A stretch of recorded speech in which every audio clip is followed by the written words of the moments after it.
अस्सलाम वालेकुम, सुबह बखैर and a very good morning to all of you. भाई आजकल एक ऐसा कैरेक्टर है जिसने सबकी तवज्जो हासिल की हुई है और वो कैरेक्टर है फरासत अली का। अब आप कहेंगे फरासत अली कौन है?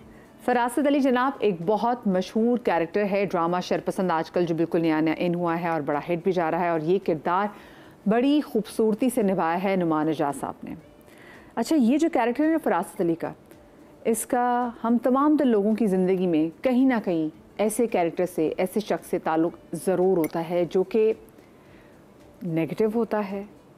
इसको अपनी ज़िंदगी से ज़्यादा लोगों की ज़िंदगियों में इंटरेस्ट लेने का ज़्यादा शौक़ होता है, जो कि अपने गलत को सही साबित करने के लिए दुनिया के किसी भी शख्स को गलत साबित कर सकता है, जो लोगों की टोह में लगा रहता है, जो इधर की बात उधर करता है, और जिससे अगर आप नेकी भी कर लें, आप अच्छाई भी कर लें, तो वो लिटरली नेकी और अच्छाई आपके अपने गले में पड़ जाएगी। ये इतना खौफनाक कैरेक्टर, इतना मैनिपुलेटिव किस्म का कैरेक्टर है। और ये कहीं ना कहीं अपने आसपास नज़र दौड़ाएं तो आप देखते हैं कैसे लोग मौजूद हैं कि भाई अगर वो कुछ गलत कर रहे होंगे और आप उनको पॉइंट आउट करने की भी कोशिश करेंगे तो वो ऐसा रुख बदलेंगे हवाओं का कि आप जो हैं, आपको हर चीज़ में मुर्द इल्ज़ाम ठहराया जाएगा और आप कहेंगे हमारी तो इंटेंशंस भी नहीं थी, हम तो ये करना भी नहीं चाहते थे। तो ये जो शरपसंद का कैरेक्टर जो फरासत अली के तौर पे हमारे सामने आया है, इससे हम सबको बड़ी सीख मिलती है। कैसे कैरेक्टर मौजूद है, आपको पता है कैसे कैरेक्टर्स की ग़िज़ा क्या है, ऐसे कैरेक्टर्स जो हैं ये इतने क्यों हमारे आसपास इतने स्ट्रॉन्ग होते हैं? वो इस वजह से कि उनके आसपास कुछ लोग जो उनसे मोहब्बत करते हैं, उनके घर वाले हैं, उनको सहारा देने के लिए मौजूद होते हैं। ऐसा किरदार हमारे आसपास बहुत पहले डाई डाउन कर जाए कि अगर इनके आसपास के लोग उनको सपोर्ट ना कर रहे हों। ये जो ड्रामा है शरपसंद, इसमें फरासत अली साहब की जो लाडली यानी कि जो बेगम भी हैं, आज मैं अपने शो में उनसे भी आपकी मुलाकात करवाऊंगी और उनसे भी ज़रा जानना चाहूँगी कि कहते हैं ना कि जो ड्रामे के पीछे का मकसद है, जो स्टोरी है, जो आवाम तक पहुँचाना चाहते हैं, वो क्या है। और आई एम श्योर कि उन्होंने अपनी ज़िंदगी में ऐसे बहुत सारे फरासत अली देखे होंगे सब ने। थोड़ा नफ्सियाती पहलू के वाले से भी बात करने की कोशिश करेंगे, आप लोगों की लाइव कॉल्स भी शामिल करेंगे क्योंकि ऑफ कोर्स ऐसे कैरेक्टर्स हमारी लाइफ में मौजूद होते हैं। अब इनसे बचना कैसे, आज हम शो में वाले से बात करेंगे, ठीक है। तो जनाब शो में हमारे साथ मौजूद हैं इस ड्रामा सीरियल में फरासत अली साहब की जो लाडली का किरदार अदा करी है रूबी। हमारे साथ नादिया अफगन साहिबा मौजूद हैं। अस्सलाम वालेकुम Nadia. How you? I am good अल्हम्दुलिल्लाह। साथ में जनाब उनके मौजूद हैं गज़ाल नकवी साहिबा। गज़ाल नकवी साहिबा राइटर हैं, ड्रामास लिखते हैं। अस्सलाम वालेकुम गज़ाल, कैसी हैं आप? ठीक ठाक हैं? बिल्कुल ठीक। और जनाब हमारे साथ मौजूद हैं सबा हाशमी जो कि मैच मेकर, उनको भी हम शो में खुश आमदीद कहेंगे। अस्सलाम वालेकुम सबा। वालेकुम अस्सलाम। शो में आपको खुश आमदीद कहेंगे। और सबसे पहले मैं आपसे सवाल पूछना चाहूँगी कि नादिया जी, जो आप ये किरदार अदा कर रही हैं, पहले तो ये इस कैरेक्टर को देख के लोगों के जो पुराने मोहल्लेदारियाँ होती, तब तो खैर अगलों को पता नहीं होता कि जी साथ वाले घर में कौन रह रहे, लेकिन जहाँ पर ये मोहल्लेदारियाँ अभी भी कायम है तो वहाँ पर कोई ना कोई से कैरेक्टर जो है ना तीली लगाने वाला वो ज़रूर होता है। और आपके पास जब ये कैरेक्टर आया रूबी का, तो किस तरह से कैरेक्टर आप तक पहुंचा, आपकी क्या सोच थी कैरेक्टर अदा करने की, और आपने इसका गेटअप कैसे प्लान किया? बहुत सारे सवाल हैं। सो मैं शेयर कर रही थी एहसन और सेम प्रोडक्शन हाउस अब्दुल्ला सेजा आई ड्रीम्स, एंड एहसन ने मुझे कहा कि बहुत अगला स्क्रिप्ट बहुत अच्छा है तो तुमने वो ज़रूर करना। मैंने कहा ओके ठीक है। Abdullah also said you know you have to do this. फिर मुझे कॉल आई, मैंने कहा अच्छा भेजो, और दिस इज़ ड्यूरिंग शेयरी स्क्रिप्ट आ गया था इसका।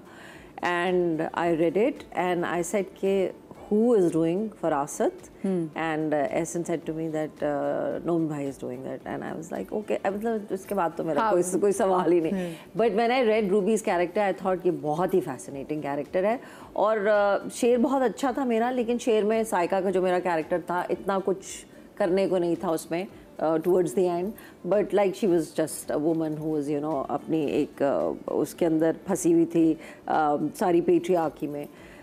तो इसमें मुझे नज़र आया कि बहुत मार्जिन है, एंड आई न्यू कि if I do this with Nomi भाई, तो नोमी भाई तो इतने इनक्रेडिबल एक्टर है कि वो जो अपना सामने वाला है उनके इसके ऊपर मैं डिटेल में बाद में बात करूँगी, उसको बड़ी स्पेस देते हैं as an actor, and I thought this is going to be fun. मैंने नोमी भाई ने पहले भी किया था काम इसी तरह, एक ड्रामा था, मैं नाम भूल रही हूँ उसका भी।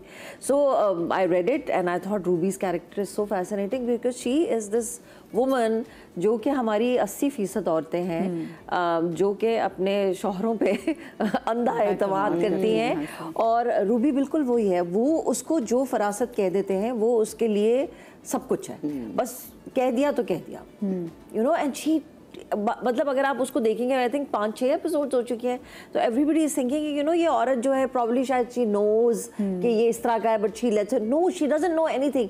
वो जो कह देता है ना, चाहे वो सही हो, गलत हो, बुरा हो, अच्छा हो, वो मान लेती है, बिकॉज उसको पक्का यकीन है। रूबी वो कबूतर है ना जो आंखें बंद करके बैठा, मतलब क्योंकि वो फेस नहीं करना चाह रहा। रूबी नोज दिस थिंग कि ये मेरा मियाँ जो है ये कभी कोई चीज़ गलत नहीं कर सकता। And this is also something ना जो कि बहुत सारे हम लोग मेजरली हमारे माशरे में ख़वातीन के बच्चियों के जहनों में ये बात डाल दी जाती है, अब्बा ने जो कह दिया, भाई ने जो कह दिया, मियाँ ने जो कह दिया, बस यही है, इसके अलावा आपने नहीं हिलना। तो Ruby is like that, so I thought it was so much fun. मैं तो बस फॉलो करती हूँ कि अच्छा जो स्क्रिप्ट है, और फिर नोमी भाई और मैंने बहुत सारी चीज़ें ऐड भी की, नोमी भाई बता दो ये भी कर ले, वो भी कर ले, वो मैं भी करूँगी बात, but it was amazing. I just loved it. I love working with I dreams, I love working with Ehsan. मैंने वैसे एक चीज़ नोट भी की है कि अब वो ड्रामा जिसमें आपके मियाँ जो है किसी नुमान नामी शख्स अदा कर रहे होते हैं मियाँ, वो ड्रामा बड़ा हिट होता है, चाहे वो नुमान इजाज़ हो, चाहे वो नुमान मसूद। बस फिर वो अभी एक और आ रहा है नुमान मसूद के साथ। अच्छा, एक आगे नोमी भाई के साथ एक और आ रहा है, ये नुमान इजाज़ के साथ नहीं, नुमान मसूद के साथ एक और ज़बरदस्त, और पाइपलाइन में ज़बरदस्त बात है। अच्छा, ये जो कैरेक्टर जिनकी क्रिएशन है, वो राइटर इस वक्त हमारे साथ टेलीफोन लाइन पर मौजूद भी है, ज़रा मैं उनसे भी जानूँ कि भाई उन्होंने किनसे इंस्पायर होकर कैरेक्टर रखा। सारा सैयदन हमारे साथ मौजूद है। अस्सलाम वालेकुम सारा। वालेकुम सलाम, कैसी हैं आप? बिल्कुल ठीक, अल्लाह का शुक्र। सारा, ये कैरेक्टर जिसने आजकल हर एक की तवज्जो हासिल की हुई है, ये कैरेक्टर आपने किससे इंस्पायर होकर लिखा था? ऐसे ये फर्स्ट मैं कहना चाहूँगी, स्टोरी लाइन बेसिकली जो थी ये नजबील आसिम शाह की थी। मैं उनको असिस्ट कर रही हूँ, तो ये फिर वो लिखेंगी, लेकिन शायद बिजी थी, फिर उन्होंने मुझे कहा कि आप ये लिखें। मतलब सिर्फ फरासत का कैरेक्टर एक था कि ऐसे वो बंदा रहता है मोहल्ले में और सबका इन्फ्लुएंस है उस पर। फिर हमने बैठकर उसकी कैरेक्टराइजेशन की, और इंस्पायर की बात तो ऐसा कैरेक्टर्स तो आपको कहीं भी मिल जाएंगे। आपकी फैमिली में हो सकते हैं, आपके फ्रेंड्स में हो सकते हैं, आप जो है इर्द गिर्द चलते फिरते आप अपनी फ्रेंड्स के थ्रू उनसे सुन सकते हैं, उनकी फैमिलीज में होते हैं, तो कॉमन है ये लोग।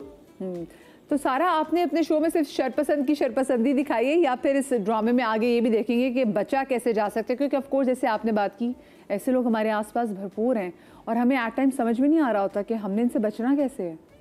बचना ये है कि आपको अपनी अकल से काम लेना है। आप जो, अगर आप कानों के कच्चे हैं तो आपका तो बेड़ा गर्क हो जाएगा। लेकिन अगर आप थॉटफुली सोचते हैं, आप देख कर सोच समझ कर उसे अगर परख लेते हैं, तो मेरे ख्याल से किसी पर भी अंधा एतबार नहीं करना चाहिए आजकल के दौर में, खासतौर से नेबर्स।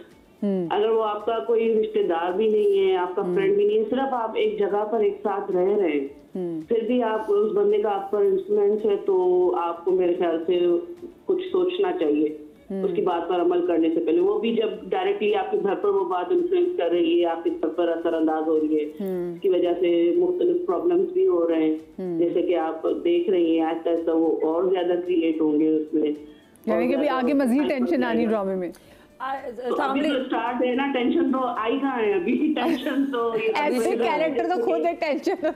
अस्सलामुअलैकुम सारा।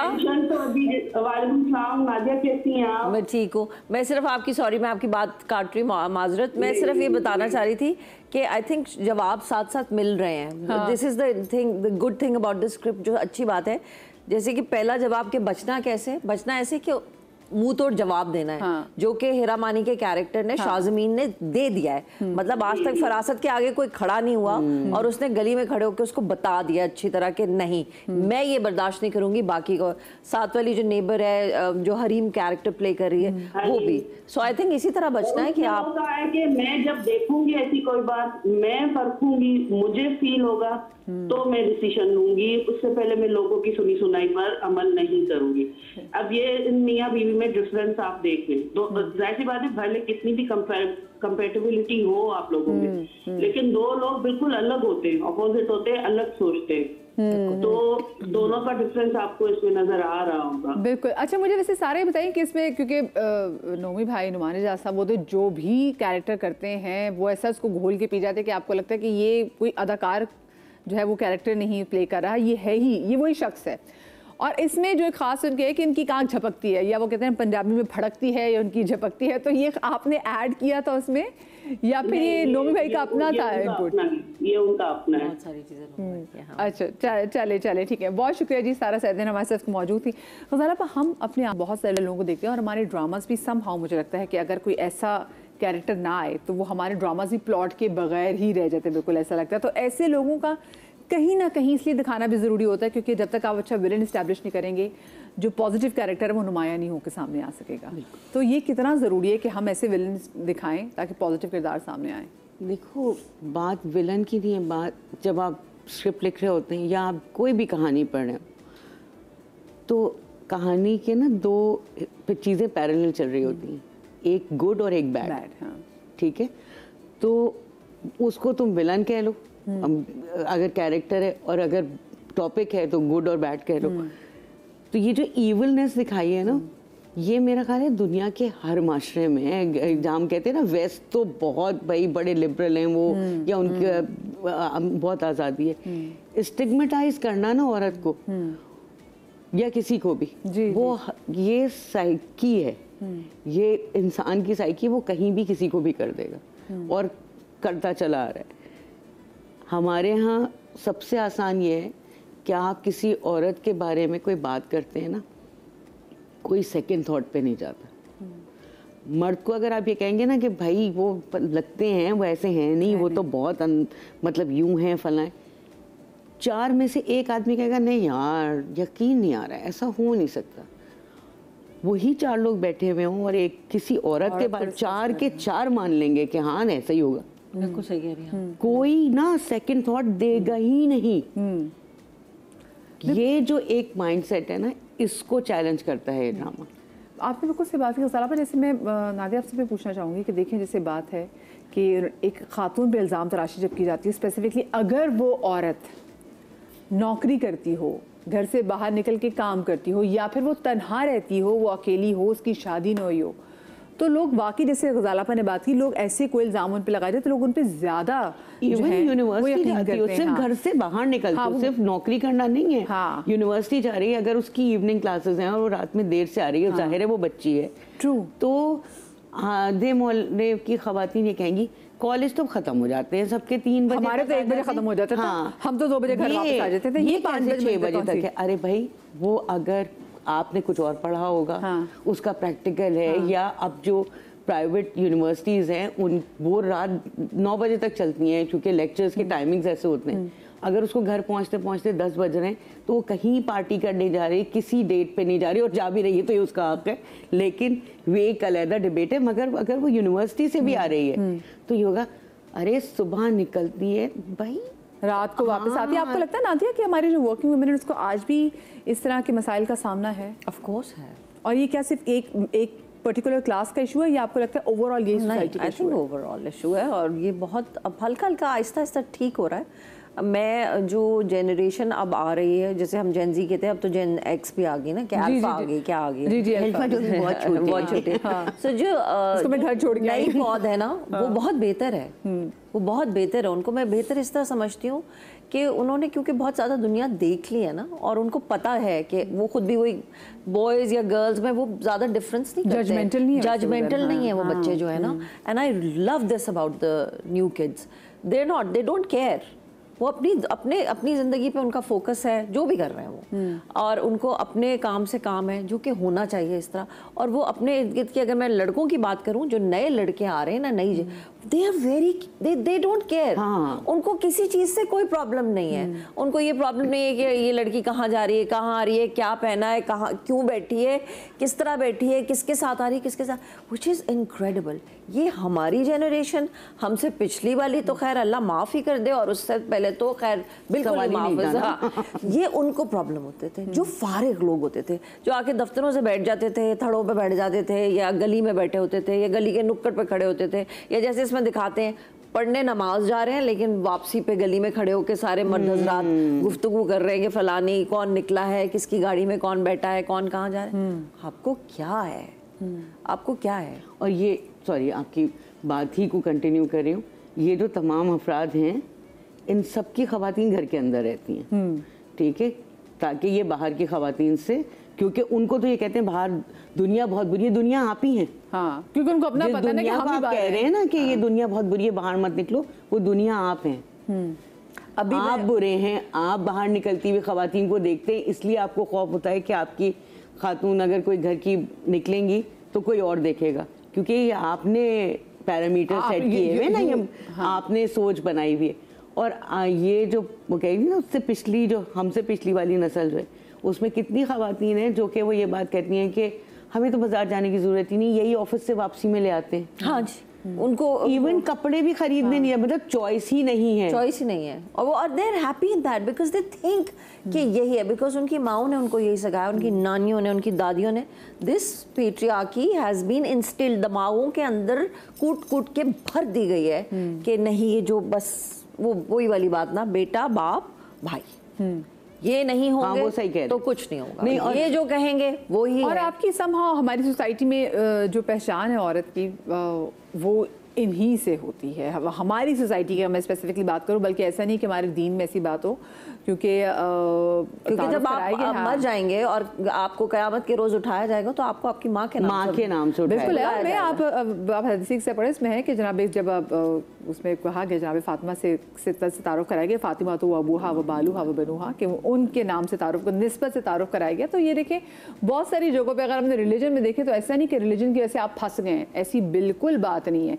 लेकिन समहाउ क्योंकि हम एक बड़े सगीर में जो रहे हैं, तो हमारी तो हर चीज़, क्योंकि मैं पिछले नहीं, तो हमारे यहाँ तो ये मुहावरा या बच्चियों का जो दिमाग बनाया जाता है, मैंने छोटे भाइयों को डोमिनेट करते हुए देखा है बहनों को। ऐसा ही है, कि आप बाहर मत निकलें और फलानी, और आपने ये करियर कह रही होती है, भाई तो छोटा भी बड़ा ही होता है। हाँ। कहीं जा रही है, वो है 20 साल की, एक 7 साल का भाई उसके साथ लगा देते, भाई के साथ जाओ, भाई बड़ा तो लड़ लेगा वो 4 लोगों से। आप कुछ ऐड करना चाह रही थी? मैं ऐड ये करना चाहती थी कि आई एम सो ग्लैड कि जो हमारी राइटर है सारा, उन्होंने यूजली औरतें भी दिखाते हैं ना, मोहल्लों में ये वाली औरतें होती हैं। आई एम सो ग्लैड कि इस दफ़ा एक आदमी है जो ये सब फापे कुटनियों वाली हरकतें कर रहा है, और उसका कैरेक्टर ये दिखाया गया।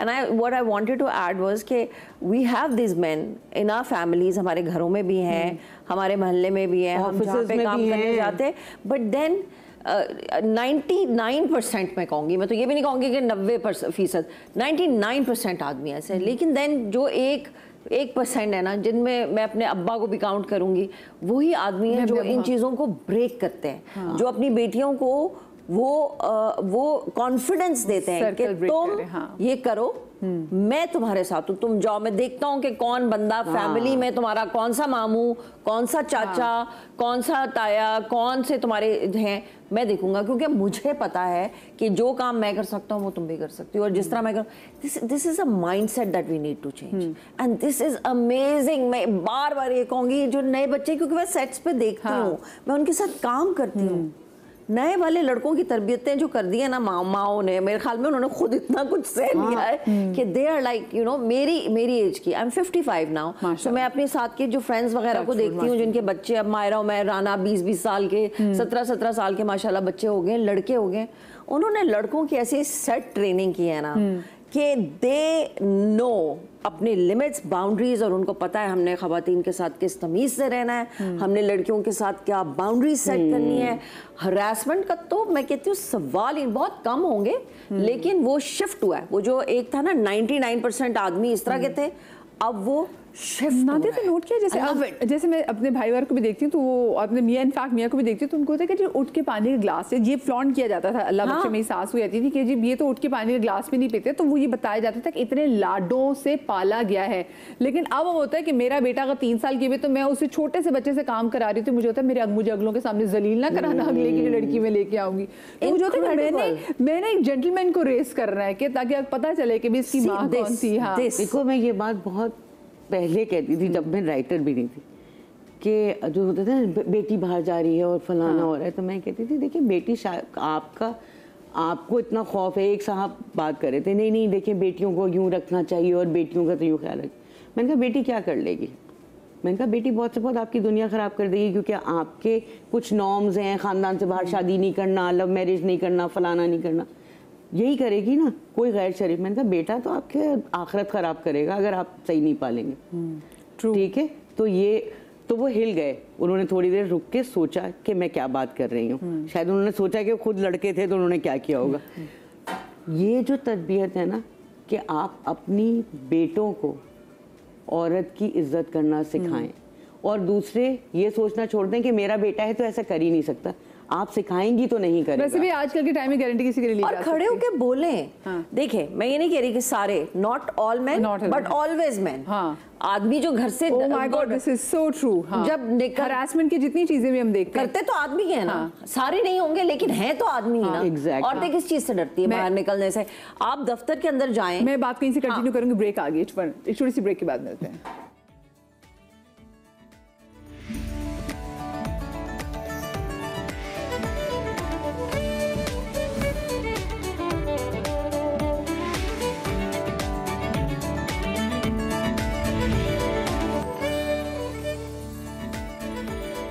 Welcome back after the break. जनाब, आज हम अपने शो में डिस्कस कर रहे हैं शरपसंद के एक ऐसे कैरेक्टर फ़रासत अली को। और फ़रासत अली, हमारी ज़िंदगी में मेरे आसपास बहुत सारे ऐसे लोग हैं जो कि भाई अपनी ज़िंदगी से ज़्यादा हमारी ज़िंदगी में क्या हो रहा है इस जानने में ज़्यादा इंटरेस्टेड होते हैं, और हमारी ज़िंदगी को तकलीफ़ दे कैसे बनाया जा सकता है ताकि उनको दिली सुकून मिले, तसल्ली मिले। तो ऐसे लोगों से छुटकारा कैसे हासिल करना है, और दूर दूर ये होता है ना कुछ लोगों से नेड़े, जो अच्छे हो पॉजिटिव लोग उनको नेड़े नेड़े रखें, लेकिन ऐसे लोगों से आपने कितना दूर भागना है ये बड़ा इंपॉर्टेंट है। और कैसे भाग सकते हैं, शो में इस हवाले से बात करें। और ब्रेक के बाद हमें ज्वाइन किया है डॉक्टर सारा हातिम, में साइकोलॉजिस्ट हैं, और साथ में हमें ज्वाइन किया है सफ़िया दोस्त मोहम्मद साहिबा ने, जो कि मैनेजमेंट ट्रेनर है, उनको भी शामिल गुफ्तगू करेंगे। अस्सलाम वालेकुम जी।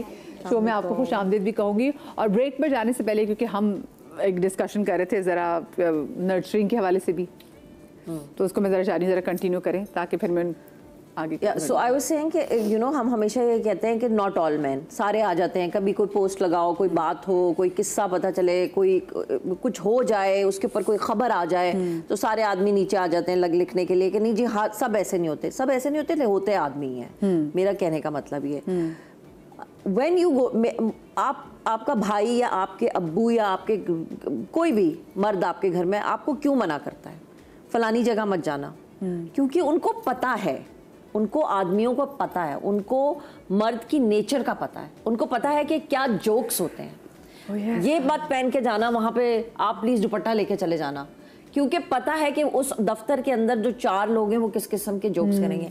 मैंने एक ज़िंदगी का असूल बनाया, बहुत आप सीखते हो ना, आप ग्रो करते हो, बहुत लेट सीखा लेकिन सीखा मैंने आज से 4-5 साल पहले, कि मेरे घर में, मेरे इर्द गिर्द, मेरे जितने भी लड़के दोस्त हैं या लड़के जानने वाले हैं फैमिली, कोई औरतों के ऊपर जोक नहीं करेगा, कोई औरतों के लिए कोई गंदी बात, गंदा जोक, गालियां सारी औरतों पे सारी, हाँ ये नहीं होगा। मेरे घर में अगर आप बैठे हैं तो आप कभी भी कोई ऐसा जोक नहीं करेंगे जो कि औरत के लिए, औरत जात के ऊपर होगा या औरत की तजलील कर रहा होगा। आई मेक श्योर, और मैं यही मेक श्योर करती हूँ, जोडी माय हस्बैंड या उसके फ्रेंड्स, ये मैंने उसको भी बोला। और मैंने कहा जाने, जब दफ्तर में बैठे होते हो ना आप और 4 लोग हंस रहे होते हैं, एक लड़की गुजरती है, मैं ये नहीं कह रही कि ये होता है, but I am just saying कि या कहीं पर भी बैठे होते हैं मर्द, तो ये सारे आदमी जो हैं इनको रोकना है। अगर आप चाहते हैं कि आपकी बेटियां आराम से बाहर जाएं और काम करें और आपकी बीवियों को कोई बाहर कुछ ना कहे बाजार, तो जब मर्द हजरात बैठ के 4 जोक कर रहे होंगे ना कि उसको देख वो कैसे चल रही है, उसको देख उसने क्या पहना है, तो आपने मुड़ के उसको कहना है मैं तुम्हारे साथ आंदा सा नहीं बैठूंगा, ना बात करना पसंद करूंगा, क्योंकि वो भी एक औरत है जो तेरे घर में भी है, जिसने तुझे भी पैदा किया है। So men have to start, you have to build up that environment. अच्छा मुझे बताएं, क्योंकि आप तो मैच मेकर भी हैं, अक्सर रिश्ते कराते हुए ऐसे कितने कैरेक्टर्स आपके सामने भी आते हैं जिनकी वजह से रिश्ते टूट भी जाते हैं और बनती भी बात बिगड़ भी जाती है? ये जिस तरीके का कैरेक्टर है ना फरासत अली, एक सोसाइटी के नेम तो नहीं ली जा सकती है, नहीं लिया जा सकता, लेकिन वहाँ पे कोई 10-12 फरासत अली हैं। अच्छा, एक सोसाइटी में, हाँ, और उसका ये है कि रात के टाइम जो है वो 10-12 मेल्स जो हैं वो चेयर्स लगा के बैठते हैं और दिन भर कौन सी औरत कहाँ गई, कहाँ से आई, कौन सी लड़की देर से आ रही है, कौन सी, ये पूरा उनका डिस्कशन चलता था। उस सोसाइटी से जितनी लड़कियों के हमने रिश्ते करवाए विद इन अ मंथ्स और 2 मंथ्स वो रिश्ते ब्रेक हुए। क्यों? क्योंकि अगर ससुराल वाले आए, कोई दावत हुई, कुछ हुई, वो किसी ना किसी ने मिलके कोई ना कोई ऐसी चीज़ उनके कान में डाली जिसमें सच्चाई थी या नहीं थी, लेकिन उन बच्चियों के रिश्ते ब्रेक हुए। और मतलब एक बार तो इतना बुरा एक्सपीरियंस मुझे हुआ, यानी वो बच्ची की एंगेजमेंट का जोड़ा आ गया था, पूरी फैमिली बहुत हैप्पी थी, बहुत खुश थे, दुबई का प्रपोजल था और जोड़ा उसकी मदर लेके मेरे घर पे आई। इस कदर रोई हैं कि मेरी भी आंखों में आंसू आ गए कि ये क्या, कि वो कह रही है कि लड़के ने कल मना कर दिया है, 2 दिन बाद इंगेजमेंट है, सब जगह हमने इनवाइट कर दिया है, बड़े पैमाने पे कर रहे हैं कि लड़का फिर चला जाएगा। और ये मैंने कहा क्या रीज़न हुआ है? कह रही है हमें नहीं पता। मैंने कहा चले हम सामने साइड से पता करते हैं। अच्छा, जब सामने वाली साइड से उनसे पता किया कि क्या रीज़न, आपको क्या चीज़ बुरी लगी, उनकी भाभी मेरी बहुत अच्छी फ्रेंड थी ना, तो मैंने उनसे कहा आपके देवर ने अचानक ऐसा क्या? तो वो कह रही है दरअसल उस बिल्डिंग में गए थे कपड़े ही देने के लिए, तो वहाँ लोगों ने बच्ची की कुछ फेसबुक आईडी वगैरह दिखाई कि आपको पता है कि ये फेसबुक वगैरह पे है। Oh my God. अब उस फेसबुक आईडी की कोई 6 साल पहले, अगर वो 6 साल पहले बिना दुपट्टे के खड़ी है, अब तो नहीं, अब तो हिजाब ले रही है, Oh my God. बंदा चेंज हो जाता है। उन्होंने ऐसी ऐसी कहानियाँ बना के मेक करके उस फैमिली को सुनाई कि उस लड़के ने कहा नहीं, ये लड़की जो है वो किरदार की अच्छी नहीं है और मैं नहीं करूँगा।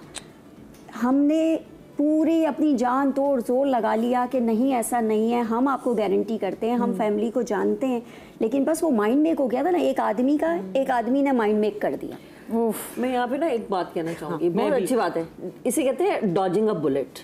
डॉजिंग अ बुलेट क्या बहुत अच्छा हुआ उस लड़की के लिए, मेरी कि इस किस्म का इंसान से उसकी शादी, कानों का इतना कच्चा था। मैं बिल्कुल यही बात कह रही थी कि इसे कहते हैं ब्लेसिंग इन डिस्गाइज। इन्हीं की बात के अगर इतना और बहुत अच्छा हुआ वो बच्ची बच गई। एग्जैक्टली ऐसा, क्योंकि वो बहुत टॉक्सिक रिलेशनशिप में जा रही थी। लेकिन वैसे देखिए, ये हम घरों की बात करें कि जी एक घर वाला दूसरे घर, सामने वाले घरों पे नजर रख रहा है, ये जो अपार्टमेंट सिस्टम, और मैं स्पेसिफिकली कराची की बात करूं तो कराची में you can not get away with it.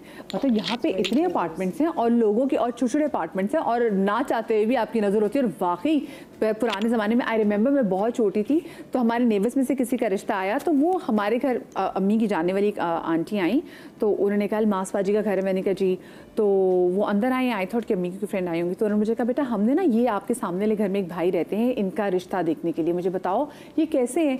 अम्मी घर पे थी नहीं, अब उन्होंने मुझसे छोटी बच्ची से पूछा, और मुझे भी उस दिन इतनी इज्जत मिल रही थी कि कोई मुझसे पूछ रहा था। मैं तो जिंदगी में मुझे लगा मुझसे ज़रा मोतबर इंसान कोई नहीं, एक 6-7 क्लास का बच्चा क्या होता है।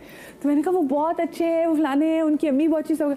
तो वो मेरी ही बात, क्योंकि मैंने इतनी खुशी से उनका जवाब दिया, तो बाद में पता कुछ अरसे बाद पता चला उनका आगे रिश्ता भी हो गया, तो पता चला कि वो छोटी सी बच्ची की बात पे इतना बड़ा कैरेक्टर हो गया मुझे तो ये, अब ये तो मैं तो बची थी ना, लेकिन लोग पहले ऐसे, कहने का मकसद लोग पहले ऐसे मोहल्लेदारों से पूछा करते थे कि बताएं लड़कों की रेपुटेशन क्या है। स्टॉप कर दिया है कि आप लोग ज्यादातर जाते ही उसके पास हो जिसके साथ कोई मसला हुआ हुआ, कोई पंगा हुआ हुआ। तुम्हें डर नहीं लगता रिश्ते कराने में? इतनी बड़ी रिस्पॉन्सिबिलिटी है। नहीं, डर की क्या बात है, अल्लाह का उनका तो प्रोफेशन है, बड़ी बहादुरी का काम है ये। बिल्कुल ऐसा है। ये पूछना क्या महफूज महसूस करती हैं जब ऐसे कामों में, जब when you meeting new people for the first time, यहाँ पे कैरेक्टर असैसिनेशन इतनी होती है, तो क्या महफूज महसूस करती हैं? ये एक सवाल मेरे जहन में पहले उठा। ऐसी किसी चीज़ को ज़्यादा फेस नहीं करना पड़ा, क्योंकि देखिए जब हम ये सोचते हैं ना 4 लोग क्या कहेंगे, तो वो 4 लोग कहने लगते हैं। मैंने तो अपनी ज़िंदगी में अभी भी मैनिफेस्ट कर रहे होते हैं कि 4 लोग क्या कहेंगे मुझे परवाह नहीं। मैं अपनी मदर को भी ये जवाब देती हूँ, मुझे परवाह नहीं, वो 4 लोग मेरे घर में आके राशन नहीं डलवाते। तो मुझे कोई परवाह नहीं है। अपनी बच्ची को भी यही सिखाया। अच्छा, थोड़ा सा मेरे बेटे का माइंड सेट ऐसा हुआ है कि लड़की इस तरह ना करे, यूं नहीं करे, तो मैं यकीन माने अपना वर्क उस पर कर रही हूँ। क्यों? क्योंकि मैं नहीं चाहती कि जो लड़की आए वो काफ़ी सारी चीज़ें ऐसी फेसेस करे और वो बाद में मुझे बदवाएं दे या बोले कि इसकी माँ ने कैसा वो किया। तो मेरे ख्याल से हर माँ अगर अपना अपना किरदार अपने बेटे को पालने में अदा करेगी, तो ये जो माशरा है बेहतर हो जाएगा। जैसे आपने किसी बात की कि वो कोई अंकल दरमियान में पड़े और कोई अंकल ही वैसे फरासत अली टाइप के और कैरेक्टर जो कि फेसबुक की आईडीज दिखा रहे हैं। फेसबुक की आईडी से यकीन माने मैंने अपनी बच्ची की फिर सबसे पहले आईडीज चेक की मैंने कहा बेटा ये इस तरह भी होता है, ये देखो चीज़ें सामने। वो बच्ची हिजाबी बच्ची थी जिसकी 6 साल पहले की, अगर आपने वो पैंट शर्ट पहन के, जीन्स टी शर्ट पहन के और पता नहीं क्या क्या कहानियाँ मेक कर दी। इसके बाद उसी सोसाइटी से एक डिवोर्स हुई, 20 ईयर्स शादी रही हुई। क्या कि उसके हस्बैंड को पता नहीं क्या उन्होंने ऐसा मैनिपुलेट कर दिया था कि आपकी वाइफ का किसी से अफेयर चल रहा है, ये चल रहा है, वो चल रहा है। इतनी चीज़ें की कि अच्छा खासा घर ख़राब हुआ। शक का बीज तो बो दिया ना। ये तो हमने तो लास्ट में उस सोसाइटीज़ के प्रपोजल जब आते थे ना हमारे पास, क्योंकि बहुत बड़ी सोसाइटी थी, तो हम मना कर देते थे कि आप यहाँ से घर चेंज कर लो, ये हमारा मशवरा है आप। हाँ, वरना आपके बच्चों की शादी क्योंकि आप कर लोगे फिर आप 2 महीने बाद 3 महीने बाद प्रॉब्लम होगी। तो बेहतर है कि अगर आप रेंट पे हो तो आप यहाँ से मूव कर जाओ, फिर इस चीज को आगे कैरी ऑन करो। उन सारे अंकल्स की तस्वीरें खींची, बड़े बड़े पोस्टर लगा देते। कौन सा कल्ट बना के बैठे हुए कि किसी की शादी नहीं होने देंगे, उनके उन लोगों का अपना भी उनकी अपनी घर की फीमेल्स गैलरी तक में नहीं आती। इसीलिए वही बात करें ना, क्योंकि उनको पता है बाहर के आदमी लगता है कि इज्जतदार बस ये है, बस ये इज्जतदार है। बाकी जो बाहर जा रही हैं उनके अलग अलग नाम रखना, उनकी अलग अलग इस तरीके से, तो ऐसा वाकई में बहुत इस तरह के टॉक्सिक मेल्स होते हैं। ये क्या ऐसी क्या नफ्सियात क्या होती है ऐसे टॉक्सिक मेल्स की? और ये सिर्फ ऐसे शरपसंद से ज़रूरी नहीं, ज़्यादातर आदमी को ख़वातीन भी होती हैं। एंड क्योंकि जो ख़वातीन के पास जो एक्सेस है वो घरों के अंदर तक का एक्सेस है, तो वो बड़ा डीपली पेनिट्रेट करते हैं। बड़ी खौफनाक बात है। क्या पीछे अप्रोच होती है इनकी? अगर मैं इसको थोड़ा सा सिंपल जुमलों में एक्सप्लेन करूँ, हमारे अपने वैल्यूज़, हमारे बिलीव्स, हमारे मॉरल कोड्स होते हैं। अभी फ़िलहाल जैसे सब ने एग्जांपल्स दिए थोड़े से, उसमें ये वाज़ेह हो रहा है कि हमारे पास औरतों के लिए globally, this is not just restricted to Asia but overall globally हम देखते हैं कि मॉरल पुलिसिंग और मॉरल कोड ज़्यादातर हम अप्लाई करते हैं औरतों पर। बिल्कुल, क्या करना है, क्या नहीं करना है, कैसे करना है। एंड ये एक इस पर अब गुफ्तगू भी होना शुरू हुई है। पहले नहीं थी, क्योंकि पहले it was considered part of the norm. And जो आपका एक सवाल था कि ये क्यों होता है, सो जैसे नादिया मैम ने जिक्र किया कि उनकी एक अपनी सेट, एक she values respect and honesty. तो जब कोई अपने इर्द गिर्द जब वो देखते हैं तो उन्होंने अपने जैसे हस्बैंड से भी गुफ्तगू में कहा कि आपने इज़्ज़त करनी है, क्योंकि उनके लिए वो चीज़ वैल्यू करती है। सो हर इंसान के अपने सेट ऑफ बिलीव्स, वैल्यूज़ होते हैं, एटीट्यूड्स होते हैं कि ज़िंदगी को कैसे होनी चाहिए। तो हम कुछ बहुत उस मामलों में रिजिड हो सकते हैं, कुछ बहुत फ्लेक्सिबल हो सकते हैं। कि हमारा हर इंसान का अपना एक ज़िंदगी का एक नज़रिया होता है, और हम एक दुनिया क्रिएट करते हैं उसकी, और उस नज़रिए से हम देखते हैं अपनी बाकी की दुनिया को। ज़रूरी नहीं है मेरे और आपकी दुनिया बहुत मुख्तलिफ हो सकती है, और उसकी वजूहात बहुत अलग हो सकती है। तो जब हमारी जो वैल्यूज़ होती हैं वो डिक्टेट करती हैं कि हम किस तरीके से आम तौर पे लोगों के साथ मिलजुल के रहेंगे क्या, और हमारे घर का माहौल बड़ा इस पे बिल्कुल बहुत बड़ा हाथ है। एंड इसी के साथ एक जुड़ा एक बड़ा इंपॉर्टेंट अब जो इस पे बातचीत होती है इमोशनल इंटेलिजेंस पे। पहले हम IQ के ऊपर बात करते थे, IQ इसके किस तरीके से हम चीज़ों को लॉजिकली देखते हैं, एनालिसिस पे हम उसको करते हैं। पहले तो बड़ी इस पे बात की जाती थी ना, आप इंटेलिजेंट हैं तो आप ये चीज़ें नहीं करेंगे। आमतौर पर भी आप सुनेंगे कि पढ़ा लिखा इंसान है तो ये नहीं करेगा। अब the narrative around this is changing, because अब ये शॉकिंग डिस्कवरी है कि sometimes the most educated people are also acting this way। अब पढ़े लिखे जाहिल बिल्कुल हम देख रहे हैं कि एजुकेटेड भी हैं। तो अब एजुकेशन इक्वेट नहीं करता सोशल कॉम्पिटेंस को। अब वो एक जो डिबेट है वो बिल्कुल बदल चुकी है। तो अब इमोशनल इंटेलिजेंस पे बहुत, जो आजकल हम जेनजी में जो बात भी कर रही थी नादिया, हम जेनजी में देख रहे हैं, they are very emotional, they are very vocal and they are about and they are able to see वो जो क्रैक्स हैं, वो जो लेयर्स हैं सोसाइटी में। वो रेड फ्लैग्स, ये जो रेड फ्लैग्स हमें अब जाके समझ में आए कि अच्छा भाई ये रेड फ्लैग्स थे, ये ग्रीन फ्लैग्स थे, उनको पता है, और वो बड़े आराम से चीज़ें खत्म भी कर जाते हैं, which is good, अच्छी बात है, which is very good। and you're seeing, जैसे उन्होंने कहा कि अब एक चीज़ मैं जुमला यहाँ पे कहना चाहूँगी कि अब जैसे आपने औरतों की कहा कि एक औरत को करनी चाहिए, अब मर्द भी उतने ही एक्टिव मेंबर्स हो गए हैं। And there is growing trend around it. Yes, I am not saying कि ये एक चीज़ मुकम्मल हो चुकी है, पर आई वुड से कि जो बहुत लंबा रास्ता उसके एक छोटा सा कदम मुझे ये बताइए नहीं, ये जो बंदा जो मुसलसल मैनिपुलेट कर रहा होता है, बिल्कुल उसको क्या अंदर से क्या ऐसे कॉम्प्लेक्सेस होते हैं? क्योंकि देखिए जैसे हम बात करें ना, कैसे बहुत सारे लोग हमारे आसपास मौजूद होते हैं जो कि अपने गलत को सही साबित करने के लिए किसी और की पोजीशन को खतरे में डाल सकते हैं, जिसको बहुत शौक होता है, जिसकी अंदर की जो थर्स्ट है वो ख़त्म ही तब होती है कि जब वो किसी की ज़िंदगी के बारे में जान ले, फिर जान के उसमें अपनी टांग भी उसने ज़रूर उसने टांग अड़ानी है, उसकी क्या उसकी महरूमियाँ होती हैं कुछ कि जो कि इस सूरत में सामने आती हैं? कभी कभी ये जैसा आपने कहा उसको हम पावर के थ्रू भी देख सकते हैं। आप एक बहुत कभी कभी हम जहाँ पे मैनिपुलेशन होती है या चीज़ों को आप किसी चीज़ की इजाज़त नहीं देते और फोर्सफुली आपसे क्या है कोर्जन होती है जहाँ, तो उसमें हम देखते हैं कि जब आपको पावर मिलती है ना, जब आप फॉर एग्जांपल मिसाल के तौर पे आपके साथ क्या जा रहा है तो सामने वाला डर में है और वो सबमिसिव है, वो काम कर रहे हैं या वो आपके डर में आ रहे हैं, so that can give you some kind एक राइज मिलता है, वो डर आपकी बैटरी चार्ज कर रहा है। बिल्कुल एक डर आपको मिलता है। एंड उसी के साथ स्पेशली जैसे आपका जो दूसरा सवाल था कि क्या कॉम्प्लेक्सेस हो सकते हैं, बिल्कुल हम देखते हैं आमतौर पर अमूमन होता है कि उनके मे बी चाइल्डहुड में कुछ रहा हो, स्कूलिंग में कुछ रहा हो, बुलिंग फेस की हो या उनके साथ वो चीज़ की गई हो कि उनके साथ वो सबमिशन की लाइफ उन्होंने बताई हो, तो आगे जाके वो कहीं ना कहीं वो उसको रिपीट करते हैं। मुझे बताएं आगे जाके कहीं ना किसी बात सामने आएगी? आई थिंक एक तो मैं इसकी बात को कंटिन्यू करेंगे। I think it's also about control,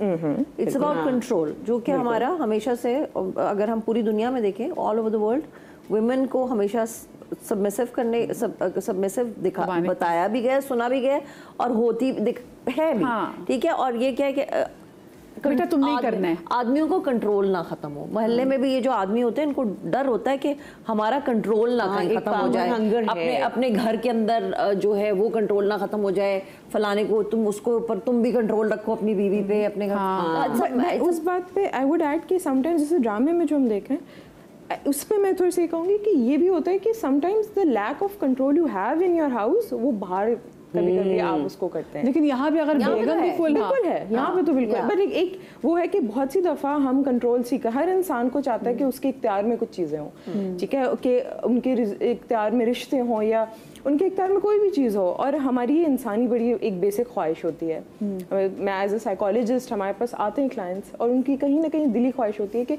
हमारी ज़िंदगी में जो वक्त हालात चल रहे हैं हम कैसे उसको बस वो ठीक कर दें, हमारे इख्तियार आ जाए। हम इस चीज़ को जानते हैं कि हम एज इंसान हमारे पास बहुत कम चीज़ों पे इख्तियार होता है। अच्छा, इससे साइकोलॉजिस्ट के पास नहीं, लोग बाबू के पास इसलिए भी जाते हैं कि उनके पास वो पावर आ जाए कंट्रोल करने की, महबूब हमारे कदमों तले आ जाए या ना कुछ वो तमाम चीज़ें होती हैं कि होता है कि हमारे अंदर वो कंट्रोलिंग पावर हो जाए। तो मुझे बताएं क्या कोई ट्रेनिंग में ऐसी कोई चीज़ बताई जाती है कि ऐसे लोग, क्योंकि देखिए मैं अक्सर लोगों से कहती हूँ कि जॉब करने से पहले ना, और मैं कहती थी कि मेरे कुछ ऐसे चैनल्स में काम भी कर लिया कि ससुराल फिर आपको ना बहुत ईजी लगता है क्योंकि चैनल से आपकी इतनी अजीब ट्रेनिंग कर दी होती है। तो इज़ देयर एनी ट्रेनिंग कि जब हम स्टूडेंट्स की ट्रेनिंग कर रहे होते हैं, हम लोगों की ट्रेनिंग कर रहे होते हैं, हम उनको ट्रेन करें कि आपकी ज़िंदगी में ऐसे लोग भी आने, क्योंकि समा मुझे लगता है कि हमारे माँ बाप ने भी बहुत सारी जगहों पे अच्छा सिर्फ दिखा के ना, नहीं बेटा लोग अच्छे होते हैं, अच्छा सोचो अच्छे लोग मिलेंगे, बिल्कुल ज़रूरी नहीं अच्छे लोग मिलें, बहुत बुरे खौफनाक लोग भी मिलते हैं। कोई ट्रेनिंग ऐसी है जिसमें हमें ये बताया जाए कि बेटा देखें ऐसे लोग आपकी सोसाइटी का हिस्सा हैं, क्योंकि वो जैसे सिनर्जी होती है तो ऐसे लोग मिलके आपकी सोसाइटी बनाते हैं, तो उनसे बचना भी कैसे होगा? कोई ऐसी ट्रेनिंग होती है वैसे? हाँ, देखिए इसमें मैं 2 चीज़ें बताऊंगी। एक तो सबसे पहले ट्रेनिंग से पहले आपको उनको लॉजिक देना ज़रूरी है कि आखिर लोग ऐसा करेंगे क्यों। अगर हम कॉर्पोरेट की बात करें तो देखिए कॉर्पोरेट में जो है ना, आप प्रॉफिटेबल ऑर्गेनाइजेशन में जा रहे हैं, वहाँ पे एक चीज़ है कि जो दिखता है वो बिकता है। हाँ। तो जब मुझे पता है कि जो दिखता है वो बिकता है तो मेरा काम दिखेगा। अब मेरा काम क्या है? मेरा काम ये है कॉर्पोरेट में नहीं है, शोबिज़ में हर जगह तो इस वक्त हम तो अगर मैं काम कर रही हूँ तो मैं अपना काम के साथ साथ में और कहाँ दिख सकती हूँ, मैं कहाँ ऐसी चीज़ें कर सकती हूँ या कर सकता हूँ जहाँ पे दिख सकता हूँ, तो इंटरफेयर करूँगा और मैं उनको बोलूँगा यार मैं तुम्हारा काम अच्छा करती, तू कर रहा है ना, लेकिन मैं भी तेरे को हेल्प करता हूँ। हाँ। और मैंने वहाँ हेल्प करते करते उनका काम ही चेंज कर दिया। या कोई मीटिंग है, मीटिंग में जी मेरा भी एक आइडिया है, अब वो आइडिया किसी और का था, वो आइडिया कब उस शख्स का हाईजैक हुआ, कब आपका आइडिया तो हो गया, और उसके बाद वो जो शख्स बेचारा जो प्रेजेंट कर रहा था वो तो गया पीछे, वो जी अब सारे उस बत्ती के पीछे लग गए जो उन्होंने वो आइडिया दिया। और ये खास जब ऑर्गेनाइजेशंस में होते हैं ये लोग आपको सिखाते हैं। हमारे साथ जब खवातीन की आइडिया बड़े मेल, मैंने देखा है मेल कोलिग्स हाईजैक कर लेते हैं, ये कॉर्पोरेट में तो दोनों कर रहे हैं एक दूसरे को। तो वहाँ पे ये होता है कि खास सिखाया जाता था। आई रिमेम्बर कि ऑर्गेनाइजेशन में जब मैं काम कर रही होती थी वहाँ पे एक थे हमारे साथ साहब जो बहुत ज़ोर से बोला करते थे, और इतनी ज़ोर से बोला करते थे कि वो बाकायदा स्पिट करते थे। तो and then he got promoted to the level of CEO and we, क्योंकि वो नज़र आते थे। तो ये है रियलिटी कि नज़र आ रहा है, कितनी थूक निकली हो नजर आने तो फिर भी प्रमोट ना होते चेक नहीं, क्योंकि वो बोलते थे ना, और बहुत जोरदार बोलते थे, तो चाहे जो भी, बस पार्टिसिपेशन ज़रूरत थी। तो जहाँ बात कह रही है ना कि हम ट्रेनिंग किस तरह करें, देखिए एक तो बात इन्होंने इमोशनल इंटेलिजेंस की, दूसरी आपको असर्टिव स्किल्स सीखनी है। असर्टिव स्किल्स ये है कि आपने अपनी बाउंड्री सेट करनी है, आपको बाउंड्री सेट करना बहुत ज़रूरी है। आपको जॉब डिस्क्रिप्शन बहुत क्लियर होनी चाहिए ऑर्गेनाइजेशंस में कि भाई तुम्हारी जॉब ये, मेरी जॉब ये। जो हम डॉटेड लाइन बना देते हैं ना कि सॉरी प्रोफेशनल, क्योंकि वो ब्रेक आ गई, फिर प्रोफेशनली बाउंड्री सेट करना ज़रूरी है या फिर पर्सनल लेवल पे भी ज़रूरी है, बात करेंगे ब्रेक के बाद।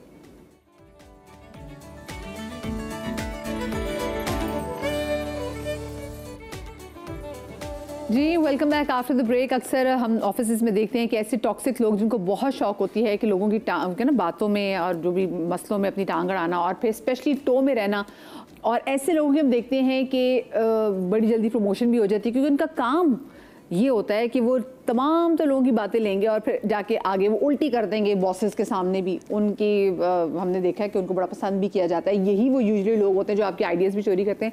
आपने जैसे बात की ना कि ऐसे लोग, तो मेरा कहते हैं ट्रॉमा वापस आ गया। मेरे भी एक हमारे एक्स कोलीग्स मेरे थे, तो हम उनके साथ जब ब्रेनस्टॉर्मिंग के सेशन में बैठ के आइडिया डिस्कस करते थे, तो वो उसके बाद वो आइडिया हमें नहीं पता चलता था, पर वो आइडिया उनका हो जाता था। और फिर वो आइडिया जब आगे जाके बड़ी मीटिंग में वो अपना ऐसे सामने रखते थे कि मैं उनको देखती रह जाती थी कि भाई अब बताओ कि ये मदिया का आइडिया था। लेकिन वो इतने शेमलेस लोग होते थे कि आपको उनको देख के अब तो मुझे इन पे तरस आता है जब इनके बारे में सोचती हूँ कि यार ये इनकी ज़िंदगी के ये आइडियाज़ भी इनके अपने नहीं, लोगों की चोरी आइडियाज़ आगे देते हैं। ऐसे लोगों से बचना वैसे कैसे? और आप कहते हैं कि ट्रेनिंग में बाउंड्री सेट करना ज़रूरी है। ऐसे प्लीज़ पार्डन माय लैंग्वेज, लेकिन ऐसे खबीस लोगों के साथ बाउंड्री कैसे सेट करनी है? क्योंकि काम में आप ना, घर में तो दोस्त आपने बनाए हो तो आप उनको कहें जी दूर कर दें, लेकिन जिनके साथ आपने बैठ के काम करना है वो आपके साथ डेस्क पे बैठा काम कर रहा है, कैसे बाउंड्री सेट करेंगे? अच्छा देखिए, इसमें जो है ना डिफरेंट सिनेरियोज भी हमें देखने होंगे। अगर तो वो मीटिंग में इस तरह हो रहा है कि आप कुछ प्रेजेंट कर रहे हैं और उसने आपका हाईजैक किया, तो उस वक्त तो आप ये कह सकते हैं, थोड़ी सी उसने जब गुफ्तगू की तो आप उस वक्त स्टॉप करें, आप कहें this is a brilliant idea, let's just pin it या let's just halt it for a minute, यानी थोड़ी देर के लिए इसको रखें एंड लेट्स डिस्कस। जो हम डिस्कस कर रहे थे हम इस पर वापस आएंगे, हम इसको भी डिस्कस करेंगे, दैट्स अ ब्रिलियंट। आप उसको भी इंकरेज करते हैं और आपने बड़े प्यार से घुमा दी बात। और अगर वो आपके उसमें कर रहा है, इंक्लूड कर रहा है, आप काम कर रहे हैं, मुझे लाइव दिखाए, मैं थोड़ा सा देखता हूँ उसमें क्या करना है, तो आप बोलें कि yes I understand you want to help me, but at the same time let me just, because मेरा थोड़ा सा टाइमलाइन है, मुझे थोड़ा सा काम करने दें, जब फिनिश हो जाएगा आपसे भी मैं इनपुट ले लूँगी, लेकिन फिलहाल मैं इस पर करना चाह रही हूँ काम। थोड़ा सा आप देखिए, मनूवर करना सीखें, उनकी साइकोलॉजी को भी थोड़ा समझें कि वो आखिर क्यों इस तरह करके आपसे बात कर रहे हैं। इसके अलावा जैसे आप जहाँ पे अगर आपका आइडिया हाईजैक होता है ना, तो आप क्या करें, डॉक्यूमेंट करना शुरू करें, सीसी करना शुरू करें लोगों को कि जो आपके बॉसेस हैं, आपके बाकी लोग हैं, कि I was working on this, I statements शुरू करें, बजाय इसके कि वी स्टेटमेंट बने कि ये मेरा है और ये टीम क्रेडिट है। टीम क्रेडिट क्यों है भाई? जब आपने काम किया, आपकी एक बेबी है ये, तो ये आपका क्रेडिट है, आपने उसमें जान मारी है, अपना मिडनाइट ऑयल लगाया, तो आप वहाँ पे बोलें कि this is what I was working on, I have worked on this idea and I have come up with this thing. तो आप आई स्टेटमेंट्स यूज़ करें ताकि लोगों को पता चले आपने काम किया है। दूसरा, आप कभी भी ना, हमारी एक आदत होती है जब हम भी कोई पुश करता है ना, ये कुछ कहता है, हम एकदम फ्रस्ट्रेट हो जाते हैं, एक ट्रिगर हो जाते हैं, जाके अपने बॉस को सुनाते हैं। उस वक्त जो है ना, वो बंदा ख़राब नहीं होता, उस वक्त आप ख़राब होते हैं, because you appear as somebody as a difficult employee, कि जी इसको तो टीम वर्क में काम ही नहीं करना आता। आपने रिएक्ट नहीं करना है, आपने रिस्पॉन्ड करना। लेकिन कहीं कहीं ऐसा भी होता है कि जब आप जाके बिल्कुल कंप्लेन ही नहीं कर रहे होते और आप जा ही नहीं रहे होते, तो बहुत सी जगहों पे लोग कह रहे हैं लो भी इसके तो कोई मसले नहीं, तो आते ही नहीं। तो तरीका है ना, हाँ। तरीका है। अगर कोई आपको दे रहा है काम, हो आपको आइडिया, आप कह रहे हैं कि भाई मुझे कर लो फिर मैं कर, तो वो आपको फिर भी कर रहा है, तो आप बड़े तरीके से जाएं अपने बॉस के पास, उनको बोलें कि you know he has given me a few ideas, कि उन्होंने मुझे, ही और she has given me a few ideas और I would love to, but इसका मतलब ये है कि मेरी डेडलाइन अब 3 दिन पुश हो जाएगी। या मुझे, कुछ लोग होते हैं जो अपना काम भी आपके सर पे डालते हैं, that is also a form of interfering, कि वो चाहते हैं कि खुद काम ना करें, खुद आराम से बैठे रहें और आपसे अपना काम करें। तो आप उसको बड़े तरीके से अपने बॉसेस को बताएं कि भाई ये जो मुझे दे रहे हैं ना, इससे आपकी जो डेडलाइन है ना बहुत हो जाएगी, या मेरे पास काम का लोड और हो जाएगा।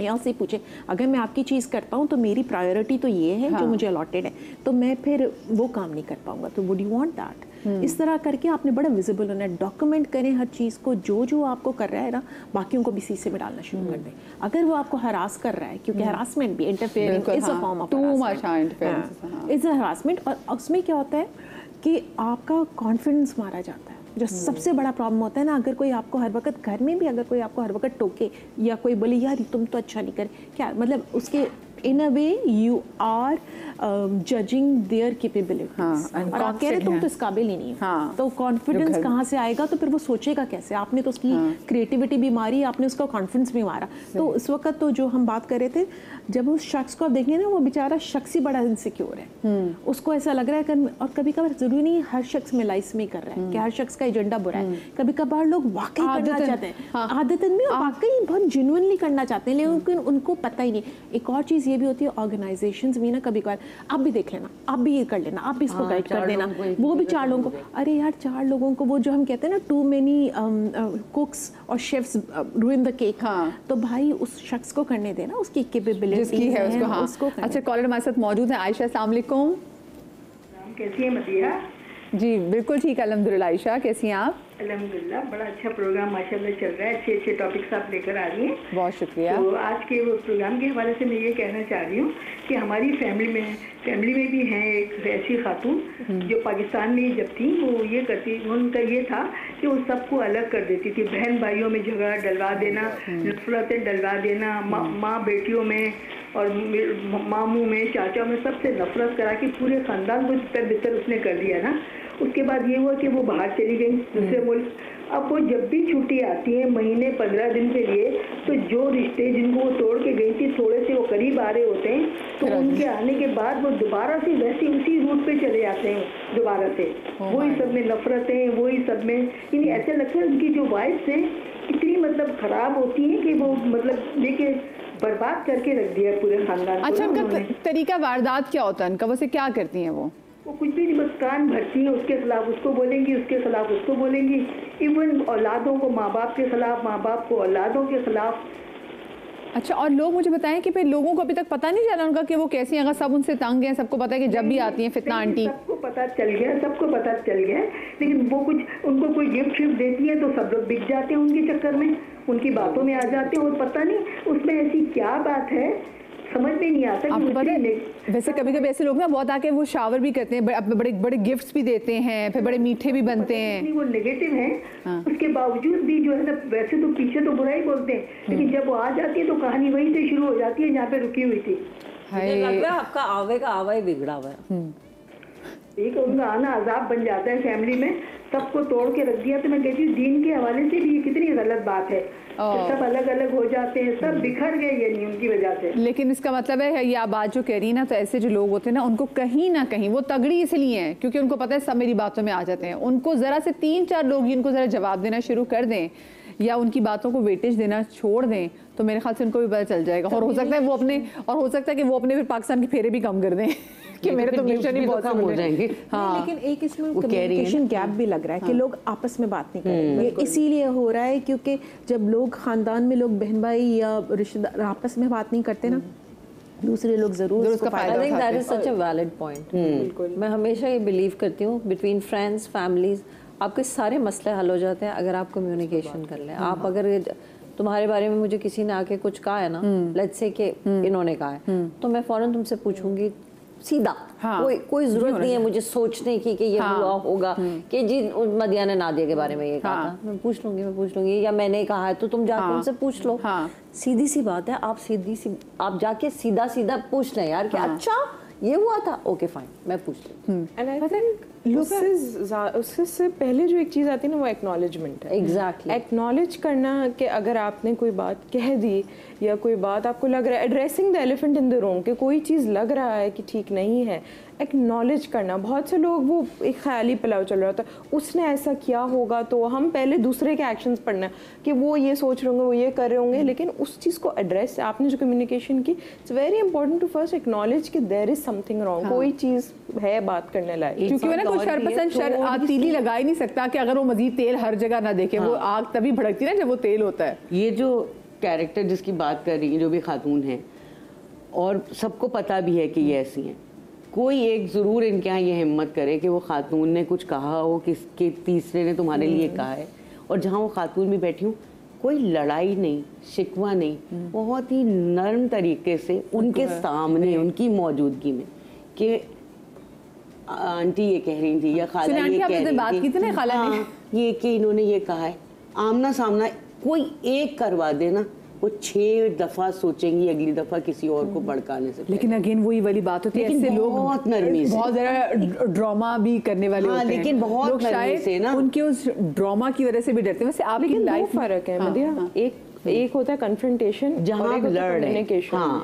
जब आप उस इंटेंशन से आते हैं कि इस मसले के ऊपर बात करनी है या इसको इस नज़रिए से देखा जाए, और मूड कभी ख़राब ना करें आखिर तक भी, वो ज़रूर हाइपर होंगी क्योंकि वो खौफजदा हैं। एक और चीज़ ये भी है कि वो जिनसे बात कर रही हैं तो इसका मतलब है लोग वहाँ पे चस्के उठाने वाली भी तो हैं, वो इनकरेज करते हैं ना। आप जब वो बात करें, अगर आपका ही एटीट्यूड ऐसा है कि you do not like this gossip, you do not want to discuss your family, these are a no no zone, वही बाउंड्रीज की बात है, तो उसकी हिम्मत ही नहीं हो सकती कि वो ये बात करे। आप कहते हैं ना कि अगर मैंने तो खैर वो सुना है, हो सकता है कुछ, कि हज़रत अली से किसी ने जाके कहा कि फला शख्स आपके बारे में ये बात कर रहा था और उसने बहुत, तो उन्होंने कहा, तो उसने एक तीर करा तुम्हारे सामने, तो उसको ये कैसे लगा कि तुम ये बात सुन लोगे?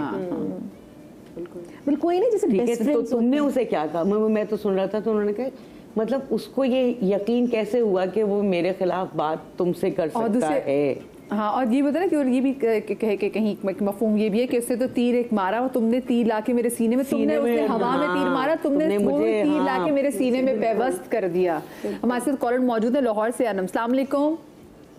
रावलपिंडी से बात कर रही हूं। रावलपिंडी से बात करिए, सॉरी माफ कीजिएगा। कैसी हैं? ठीक हैं? कैसी आप? मैं ठीक हूँ, आप कैसी हैं? ठीक है, अल्लाह का शुक्र, बिल्कुल ठीक। आज आपका शो देखा, बहुत ही खूबसूरत शो है, और माशाल्लाह से जो शो में आप बातें कर रही हैं बिल्कुल हकीकत के पसंद, हकीकत के करीब करीब करीब, बल्कि हकीकत ही है। मैंने अपने छोटे बहन भाइयों को, मेरे वालिदैन की डेथ हो गई और मैंने पाला, पढ़ा की शादी आई थी, आज सब मुझे बदल हो गए। उसकी खामियों ने मेरे भाइयों के दिलों में इतनी बकवास डाल दी कि मैं आपको बता नहीं सकती। मेरे भाई मेरे दुश्मन हो गए, अल्लाह अल्लाह, मुझे मारना शुरू कर दिया।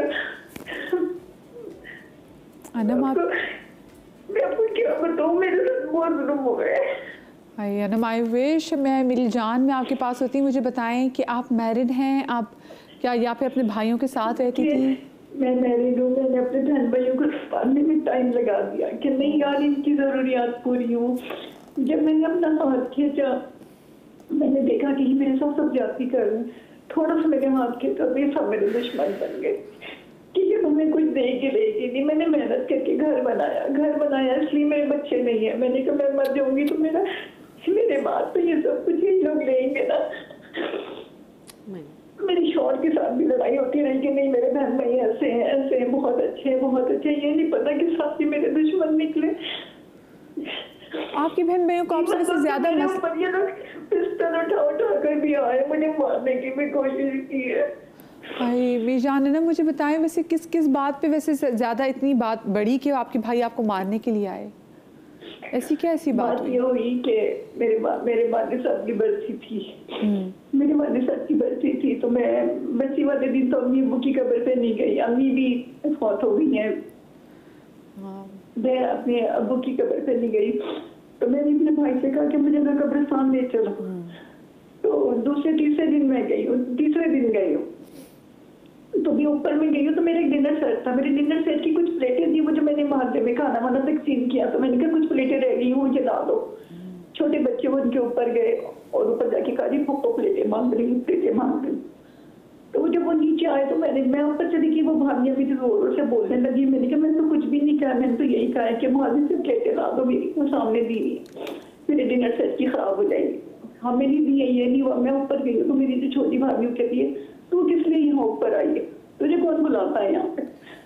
तो फिर उसके बाद मेरे भाइयों ने मुझे धक्के देके ऊपर से नीचे लाए और मुझे ला के कमरे में बंद करके मारना शुरू कर दिया। कहते हैं कि तेरा किस्सा ही खत्म करेंगे आप। अल्लाह अल्लाह। यानी कि ये हालात हो गए। आप क्या कहते हैं? आप गैरों की बात कर रही, या तो अपने ही दुश्मन है जिनके लिए मैंने अपनी जवानी हरक कर दी, सारी जिंदगी इनका दिया कि ना इनको सुकून मिले। मेरे बच्चे भी नहीं है क्योंकि मेरी यही ज्यादा हो गई। मैं मर जाऊंगी तो सब कुछ यही रह जाएगा, मेरे पास तो वही है जो मेरी खबर होगी। हाय अना, मैं आपको एक बात कहूँ, बहुत से लोगों को मैंने ऐसे देखा, वो कहते हैं कि जैसे हम अब वो कहते हैं लोग कि जी औलाद जो है बुढ़ापे का सहारा होती है। मैंने ऐसे ऐसे लोगों को देखा जिनके 5-5 बच्चे होते हैं, माँ बाप जो है ना ईदी सेंटर वगैरह में बिनते फातिमा में छोड़ के चले जाते हैं। जिन बेटों के लिए इतनी मन्नतें मानी जाती ना, वही बेटियों को छोड़ के जाते हैं। और कहीं कहीं यकीन माने अल्लाह पाक इतना असबाब वाला है, इतना मोजिज़ नुमा है मेरे परवरदिगार की ज़ात कि आप चाहे बेऔलाद हो, उस परवरदिगार को आपसे मोहब्बत है, वो लोगों को वसीला बनाएगा। आप अच्छे वसीले तलाश करें और अल्लाह करे आपकी मियाँ के थ्रू जो आपकी अंदर की प्रॉब्लम है ना, आप ऐड करना चाहेंगी। मैं नादिया जी जी जी मैं ऐड ये करना चाहूँ को बहुत अच्छी है, मेरे साथ बहुत अच्छी है, मगर वो अपने घर की, शुक्र है वो अपने घर की है, शादी हो गई। ओके, अच्छी बात है ना। अब देखिए आपके साथ ज़िंदगी में ना बहुत कुछ हो गया, और 2 चीज़ें मैं आपको यहाँ पे बताना चाहूँगी। डोमेस्टिक अब्यूज़ के लिए ना, जब आपके भाई आपको मारने आते हैं ना, देयर इज़ अ नंबर, वो नंबर मैं अभी शेयर भी कर दूंगी। मैं हमेशा ये कहती हूँ, आपने सिर्फ फ़ोन उठाना है। हमारी गवर्नमेंट ने हमें डोमेस्टिक अब्यूज़ का नंबर दिया, ये सब ख़वातीन के लिए है। आप उसके ऊपर कॉल करेंगे, आपके लोकल SHO वहाँ पे आएंगे और वो आपके घर से तब तक नहीं जाते हैं जब तक कि आप वो उस मसले को हल नहीं कर लेते। आपके भाई ने आपको मारा है, आपके शौहर ने आपको मारा है, आपके घर में किसी ने भी आपको मारा है, वो उसको ले जाएंगे साथ, और जब तक आप नहीं कहेंगी वो उसको नहीं छोड़ेंगे।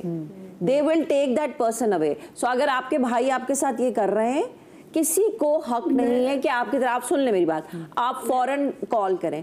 आपको अपनी मदद खुद करनी होगी। एक चीज़, बच्चे मेरे भी नहीं है, कोई बात नहीं, अल्लाह ताला ने हर एक के लिए एक ज़िंदगी का प्लान बनाया हुआ है। उसे बेहतर पता है कि किसको औलाद देनी है, किसको नहीं देनी। आपके लिए शायद यही बेहतर है। और बहुत सारे लोग ऐसे हैं, मेरी खाला थी, उनके भी बच्चे नहीं थे, और वो अपना सब कुछ, एक घर ईदी को, एक घर फातमीद को, माशाल्लाह से उनके पास, वो सबको अपनी ज़िंदगी में दे गई। और फातमीद वालों ने उनके साथ ये किया था कि वो उस घर में रहती थी, उनका सारा ख्याल भी रखते थे, उनकी दवाइयाँ भी आती थी, और जाने से पहले वो सब कुछ दे के गई, शौकत खानम को भी। So I am just saying कि आपको अपने इन लोगों के लिए जो आपके साथ इतनी ज्यादती करते हैं, कुछ छोड़ के जाने की जरूरत नहीं है। और भी बहुत सारे लोग हैं। आई एम सॉरी, मैं आपको लेक्चर नहीं दे रही, मैं आपको सिर्फ मशवरा दे रही हूँ। इंसान को अपने, आपको समझ में आ गई ना बहन भाई कैसे हैं, सॉरी भाई कैसे हैं आपके, कोई जरूरत नहीं है। और जो आपने किसी के लिए कर दिया है, उसको आप ना हस्बी अल्लाह पे छोड़ दें कि मैंने अपना ये मामला अल्लाह पे छोड़ दिया, और फिर आप देखिए कि क्या होता है। बहुत शुक्रिया, बहुत आपके लिए मोहब्बत, बहुत आपके लिए दुआएं, और अल्लाह करे कि आपकी, और यकीन मानिए जो उन्होंने बात की है, next time they raise a voice in you, आप पर अपना हाथ उठाएं, आप फ़ौरन हेल्पलाइन पे कॉल कीजिए, क्योंकि यकीन माने ऐसे भाई जो है ना, इनसे बेहतर इंसान नाग पाल ले घर में, ठीक है ना। जो सगे बहन भाई जिनको आपने वो, हाँ ठीक है ना, जिनको आपने पाला हुआ है, अगर वो आप पे हाथ उठा रहे हैं तो सोचिए कितनी खौफनाक, ये हैवानों से भी ज़्यादा खौफनाक मखलूक बन चुके हैं। तो आप फ़ौरन रिपोर्ट कीजिए। अगर आपको लगता है कल कला ये अच्छे हो जाएंगे, तो ऐसा बिल्कुल भी नहीं होगा। और ज़रूरी नहीं बहुत सारी जगहों पे भाभियाँ ही काम ख़राब करें। अगर भाई खुद ठीक हो तो भाभी को सेट कर सकते हैं, ठीक है। हम हर जगह भाभियों को मुर्द इल्ज़ाम नहीं ठहरा सकते। भाइयों में खुद भी कहीं ना कहीं ऐसी चीज़ ज़रूर होगी जिसकी वजह से वो इतना एकदम से मैनिपुलेट हो गए। तो प्लीज़ नेक्स्ट टाइम आपने अपने, जैसे उन्होंने बात की, अपने लिए आवाज़ उठानी है। Do call police. भाई जिन्होंने आपका तमाशा बना दिया, आप क्यों डर रही हैं पुलिस को कॉल करने से? और ये मत समझें, मैं वाकई आपने बात बिल्कुल सही की। मैं अक्सर लोगों से कहती हूँ, लोग कहते हैं ना जी औलाद बुढ़ापे का सहारा होती है। ऐसे ऐसे लोगों को हमने बेआसरा देखा है जिनके 6-6 बच्चे हैं, और यकीन माने ऐसे ऐसे लोगों का क्या शान और शौकत के साथ जनाजा देखा है जो बेऔलाद रहे हैं। सो ये वो उसके राज हैं, ये वही जानता है। ज़रूरी नहीं है कि अगर आपकी औलाद नहीं तो आपको कहते हैं आपकी कब्र में कौन आएगा। तो ये, और आपको तवक्कुल करना चाहिए, अल्लाह ताला ने आपका कोई प्लान बनाया। मुझे नहीं पता मैं कब फौत होंगी, क्या होगा, कौन होगा, कौन नहीं होगा। बेशक, एग्जैक्टली। सो इट्स ओके, नहीं है बच्चे तो इट्स ऑल राइट। और जो होते भी हैं वो अच्छे हों, हाँ बिल्कुल पूछते हैं। आपने अच्छा किया ना, आजकल जो जिस तरह लाइफस्टाइल है या जिस तरह लोग अपनी जिंदगी प्लान कर रहे होते हैं, मैंने देखा है लोगों के 4 बच्चे हैं, 4 के 4 ब्रॉड बाहर है, माँ बाप अच्छा माँ बाप जाते भी हैं और बहुत खुश हैं, लेकिन अगर वो 2 महीने के लिए यहाँ हैं या 4 महीने, क्योंकि अक्सर ट्रैवल कर रहे होते हैं, कभी एक के पास चले गए, कभी दूसरे, कभी वो आ गए, वो ये केयरिंग बच्चे हैं। लेकिन उसमें भी अगर बाज़ औक़ात ऐसा होता है कि अकेले हैं, ज़ईफ़ हैं और यहाँ बीमार हो गए, और जब तक के बच्चे आते डेथ हो गई या कुछ हो गया, तो ये अपनी ज़िंदगी जो वो बाउंड्री सेट करने वाली बात है ना, इमोशनल बाउंड्री सेट करना भी बहुत ज़रूरी है। बहुत ज़रूरी है, बहन भाइयों के साथ भी ज़रूरी है, औलाद के साथ भी ज़रूरी है। एक चले उसको मजाक में ले लेते, मेरा कुछ प्रॉपर्टी थी जो ये हो रहा था कि जो मेरी मदर से मेरे पास आनी थी, तो मैंने कहा कि अच्छा इसमें से एक जो है ना, ये मैं अपनी बेटी के लिए वो कर रही हूँ। तो मेरा नेफ्यू वो देख रहा था सारी चीज़ें, कहने लगा तो पप्पा आप डायरेक्ट इसी को दे दें अभी। मैंने कहा कोई भी नहीं, सब मेरे मरने के बाद मिलेगा, ये गलती मुझे नहीं करनी है, इसी का, she is the only one. मैंने कहा मुझे उससे कोई वो भी नहीं है, लेकिन ये कहते हैं ना, आप अपने हाथ पे ना काटें, अपने पैरों पे खड़े रहें। उलमा भी ये बात कहते हैं कि अपने उसमें नहीं, हाँ ठीक है, ताकि आप अपना जो भी मतलब आप पेरेंटिंग बहुत अच्छी करें, उसका हक उसको ज़रूर दें, हक ना मारें अपनी औलाद का भी, मगर कम से कम अपने आप को आखिर वक्त तक सेल्फ सफिशिएंट ज़रूर रखें और सिक्योर रखें, सिक्योर रखना कोई बुरी बात नहीं। बिल्कुल। तो ये कि ये जो कह रही थी कि मैंने किया भाइयों को, देखिए बाज़ औक़ात ना ओवर प्रोवाइड करना भी ना, लोग वहाँ पे खुदगर्जी और मतलब और ये जो है ना, ये बहुत आ जाता है, लोग फॉर ग्रांटेड लेने लगते हैं। बिल्कुल, फॉर ग्रांटेड बहुत ठीक है, उनको लगता है क्योंकि उनको लगता है तो हाँ हमारा हक है, हक नहीं है। ठीक है, अगर तुम्हारी बहन ने अपनी ज़िंदगी का इतना बड़ा हिस्सा, जो वो कह रही है कि मैंने शादी भी मतलब खुद सेटल नहीं, लेट हुई, ठीक है, तो बजाय इसके कि इसको एक्नॉलेज करो, और उस बहन को तो वो तो माँ से भी बढ़ के शायद रिश्ता है, वो उसने मतलब कर दिया उसने। तो वो जो ये जो रवैया है कि ये वो बदतमीजी कर रहे हैं या मिसबिहेव कर रहे हैं, ये इसी वजह से कि उन्हें इतना प्रोवाइड कर दिया गया कि उन्हें लग रहा है जो हमारा हक ही है। ये सही बात है। जो मेरी खाला थी, जानजी खाला, जिनका मैं बता रही हूँ, अपना सब कुछ देके गई। Nobody was there. None of my mamus came. Nobody came. अम्मी was there. उनके आखिरी दिनों में my mother went, बहन ही थी, उनके पास रही भी, and when she passed away, तो अम्मी was the one जिन्होंने फिर सब कुछ dispose of किया, और ये सब कुछ कोई नहीं आ रहा। हालांकि वही खाला थी जिन्होंने सबको पढ़ाया भी था, लिखाया भी था, सब कुछ किया था भाइयों को भी।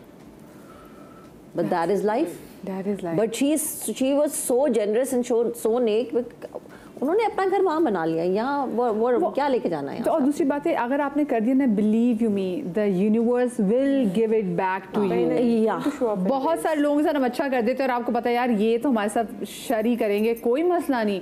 मैं बहुत से लोग यार okay, if it's not coming back to me, it will come back to my son when I will not be around।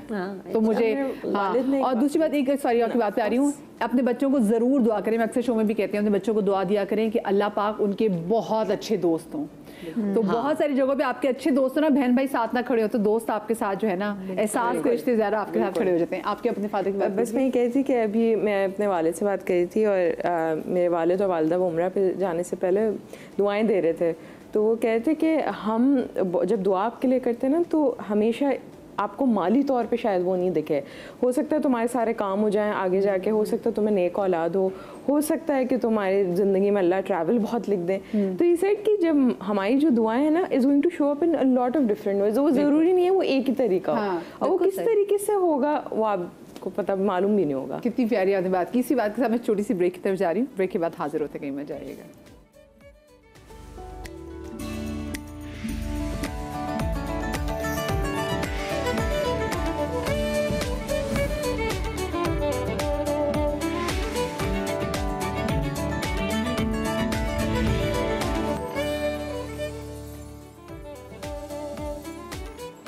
Welcome back after the break जनाब। और आज का जो हम शो है, ये हमने शो आज उस फरासत अली, बेसिकली देखें वो बार बार वो कैरेक्टर में कहते हैं नुमान एजाज साहब, नुमान भी आप बड़े खुश हो रहे होंगे कि मेरा कैरेक्टर जो है वो इतना ज़बरदस्त तरीके से आप प्ले भी कर रहे हैं। But we need to talk about this character. Why हमारी ज़िंदगियों में ऐसे कैरेक्टर्स की भरमार है।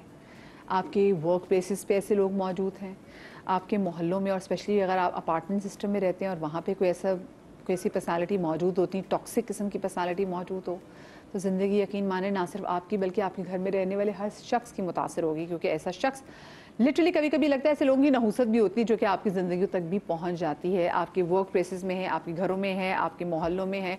और आज हम बात ही करें कि हमने ऐसे लोगों से बचना कैसे। अच्छा, बहुत सारी जगहों पे हम रजिस्टर ही नहीं कर पा रहे होते हमारे और हमें कहीं के लग रहा होता है कि जी तालीम से चीज़ें ठीक हो जाएंगी।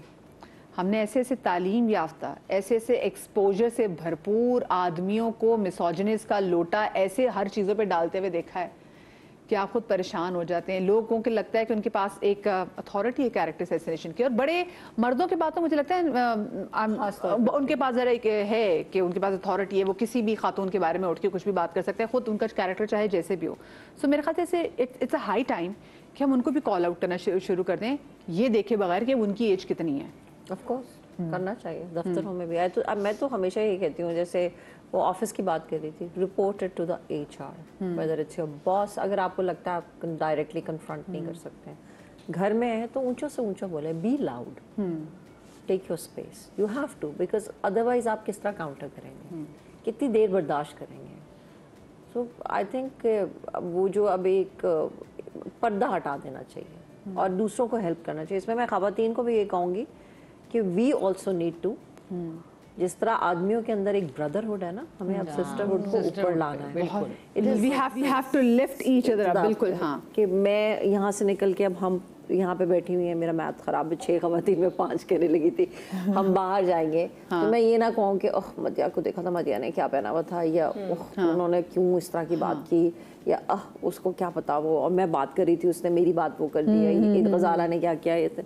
No, we cannot do this. Once we stop doing this in our household, in our workplaces, wherever we go, आदमी बड़े चस्के लेते हैं। जब औरतें ऑफिस से जाके बताती है ना कि फलानी आज मैं गई थी शो पे, तो वहाँ पे वो आई हुई थी, हाँ अच्छा, हाँ मुझे पता है उसका टाइप का।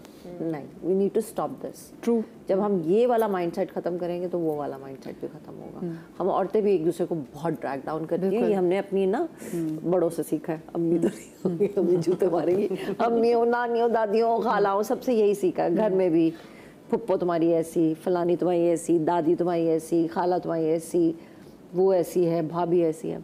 मेरी भाभी से बहुत दोस्ती है। अम्मी अगर कभी कुछ कहें भी तो मैं अम्मी को कहती हूँ मैंने सुनना ही नहीं है, आई एम नॉट। इस पे तो अम्मी को ज़रा वो अलग चली गई तो आप भी तो अलग चली गई थी, वो होगी तुम। फाइनल ये हुआ कि अम्मी ने कहा तुमसे तो मैं बात ही नहीं करूँगी। मैंने कहा बहुत अच्छी बात, मत करें आपसे बात, मैं करना ही नहीं चाहती हूँ, मैं अपनी भाभी के बारे में कोई बात सुनूंगी नहीं। And same is the case with my sister in laws, not that my mother in laws, but like वो करती नहीं, हम एक दूसरे की करती नहीं। I have the best relation with my sister in laws, I have the best relationship with my bhabis and with my mother and with my mother-in-law, because mother-in-law और अम्मी को मैं ब्लेम नहीं करूँगी, उन्होंने यही सब कुछ सीखा था। और वो है, लेकिन मैंने अभी मेरी अम्मी गई हुई है बहन के पास अमेरिका, तो मैं कह रही थी अब आप दोनों खुश रहेंगी, आप दोनों बहुत गॉसिप करती हो। उनको शौक है, अम्मी और मेरी बहन को ऐसी बातें करने का शौक है, खाला ने क्या किया, फलाने ने क्या, I don't do that. So you know we need to stop this. अच्छा, बाकी अम्मियों की होती है, अल्लाह बख्शे। मेरी अम्मी भी जैसे किसी शादी पे जाती थी, वापस आती तो मैं कहती अच्छा कौन कौन था शादी पे, तो मैं कहूँगी हम ही सब आए हुए थे। अच्छा, जो मेरी बड़ी बहन अम्मी वो था फलाना था, अम्मी फलाने की बहन, उन्होंने अपने कोई सेट गोल्ड का नहीं पहना हुआ था, लगता है उनकी सास मेरी भी पहचान है, हाय अल्लाह कितनी अच्छी, तो उसको तो कितने मेहमानों से भी आया था। तो अब वो उनको टॉपिक, और अच्छा मेरी तो बात खत्म होगी, सब थे, सब खाना अच्छा था फलाना, अब वो बताएगी खाना यूं भी था, अच्छा नमक मिर्च कम था फलाना, तो माओ it's like a thing they do. The Falcon Complex Rawalpindi में रहती है मेरी अम्मा, सारी आंटियां सुन रही होंगी। शाम को एक या दोपहर को किसी वक्त ना सब बाहर पार्क में जाके हमारे घर के सामने वहाँ बैठती हैं, और फिर अम्मी बेहतर फील करती हैं जब वापस आती है ना, तो she is light hearted, because वो कैथारसिस करके आई होती है, मेड्स की बातें और फलानी की बातें और फलानी की बातें सब कराई होती है। मैं कहती हूँ वेरी गुड अम्मी, शाबाश। वैसे ना ये सिस्टम मुझे इसमें अपनी दोस्त का, सॉरी वो ना सुन रही हो, तो वो उनके यहाँ होती है रोजाना रात को ना 1 घंटे की व्हाट्सएप गुफ्तगू होती है, और उनकी जो है मदर भी और बहन भी, और वो हर वक्त सफिया मुझे ग़ीबत बिल्कुल नहीं पसंद, क्या करूं? तो बोलो कि नहीं तुम्हें पसंद नहीं, मैं बोल नहीं सकती, मैं बोलूंगी तो फिर नाराज हो जाएंगे सब।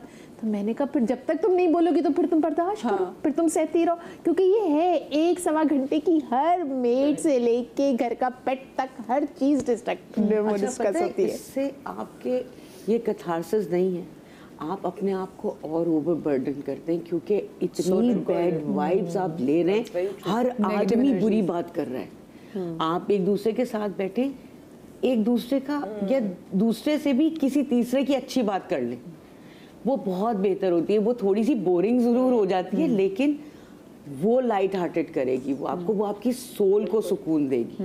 गीबत में बहुत मजा आता है, मैं मानती हूँ, लेकिन not always.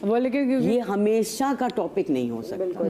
Don't mock those relatives जिनके साथ आप बैठ के अभी खाना खा के आए, ठीक है, आप उस वक्त तो गले भी मिले और यूं, और आप बहुत दिन के बाद मिली और कटा दें, बहुत अच्छा मिला, और उसके बाद आप वहां से उठ के तीसरी जगह गए और आपने उसी हम दस्तरखान की बुराई शुरू कर दी। ये नमक हरामी होती है।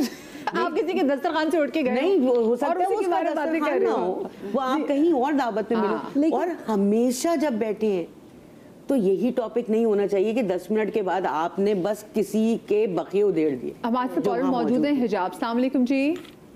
आप कैसी हैं? अल्लाह का शुक्र, बिल्कुल ठीक। हिजाब, क्या कहना चाहेंगी?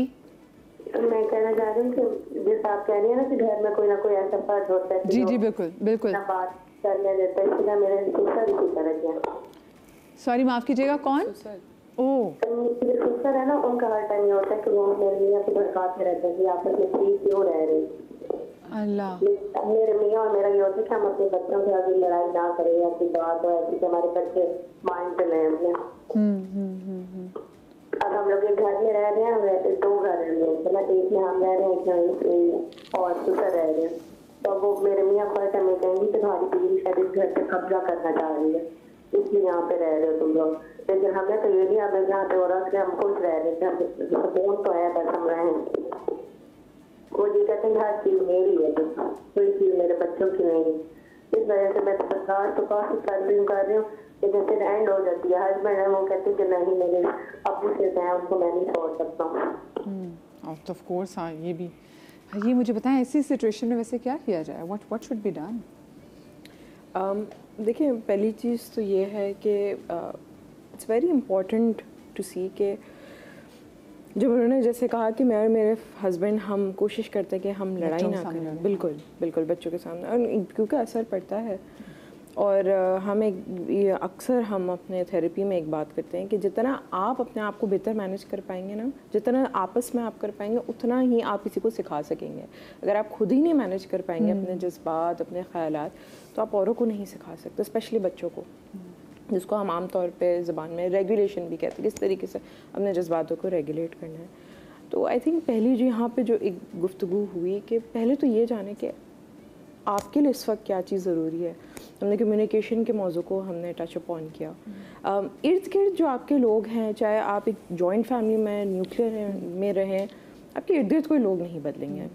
और हम अक्सर अपनी ज़िंदगी बिता देते हैं उनके नज़रिए को बदलने में, कि वो इस चीज़ को समझ जाएं, वो इस चीज़ को जान जाएं, और बड़ा लंबा अरसा इस पर निकल जाता है। एंड क्योंकि मैं एक साइकोलॉजिस्ट हूँ, हमारे पास कॉलर्स आते हैं, हमारे पास क्लाइंट्स आते हैं, वो यही कहते हैं आप बस बताएं ना उनको कैसे ठीक करूँ। And there is very little focus on मैं अपने लिए क्या कर सकती हूँ। तो ये बहुत अच्छा था कि जैसे अभी एक जो कॉलर थी उनके लिए कहा कि आप कॉल करें हेल्पलाइन को, आप अपने लिए आवाज़ उठाएं, बिकॉज ये चीज़, इस पे बात होना बहुत ज़रूरी। तो पहली चीज़ ये जानना कि आपके लिए इस वक्त क्या चीज़ ज़रूरी है, and you really have to sit, अपने साथ बैठें और ये सवाल पूछें कि इस वक्त मैं क्या खुद से चाह रही हूँ, मैं अपने माहौल से क्या चाह रही हूँ, और ख़ुद से ये सवाल पूछें। और ये सवाल जो है ये बड़ा हमें लगता है मामूली सा है, मैं तो चाह रही हूँ अमन हो, मैं तो चाह रही हूँ कि कोई लड़ाई ना हो, ये बड़ी ब्रॉड चीज़ें हैं। ठीक है, मैं अगर फॉर एग्जांपल चाह रही हूँ कि मेरी मदीहा से फॉर एग्जांपल मुलाकात हो, तो मैं तरीक़ेकार थोड़े से सोचूंगी, मैं थोड़ा सा उस पर किसी से शायद फ़लाँ से बातचीत करूँगी, तो पहले तो हमने ये गौर करना है। उसी के साथ ये जाने और अपनी सेफ्टी को भी साथ में हमेशा रखें। हम जब रिलेशनशिप्स पे बात करते हैं, हर रिलेशनशिप को पहले तो में सेफ्टी क्या होती है ये बताएं। देखें, जब हम सेफ्टी के ऊपर बात करते हैं, बाउंड्रीज हमारे हुदूद तरह तरह के होते हैं। हमारा इमोशनल होता है बाउंड्री, हमारा फाइनेंशियल होता है, हमारा फिज़िकल होता है, हमारा रोमांटिक होता है। हमारी बाउंड्रीज़ बहुत मुख्तलिफ हो। हमें लगता है कि सिर्फ हम जो है किसी से थोड़ी सी दूरी से बैठे तो ये बिल्कुल वो एक बहुत बड़ी बाउंड्री है, लेकिन किसी से कितने हद तक बातचीत करनी है, किसी को कितना हद तक बताना है, ये भी एक बाउंड्री के अंदर माना जाता है। सेफ्टी, सॉरी प्लीज़ आप, सेफ्टी ये भी है कि अगर मैं किसी से बात कर रही हूँ तो मुझे आगे से डांट नहीं दिया जाएगा। मेरा मजाक नहीं उड़ाया जाएगा। ये आपकी सेफ्टी है कि आप सुकून से और आराम से अपनी बात कह सके। हम बहुत सारे लोगों से बात कर नहीं पाते, हाँ, क्योंकि क्यों डर इसी वजह से। हाँ, तो यही ना, क्योंकि रिपरकशन में हमें नहीं पता वो किस तरह रिएक्शन होगा।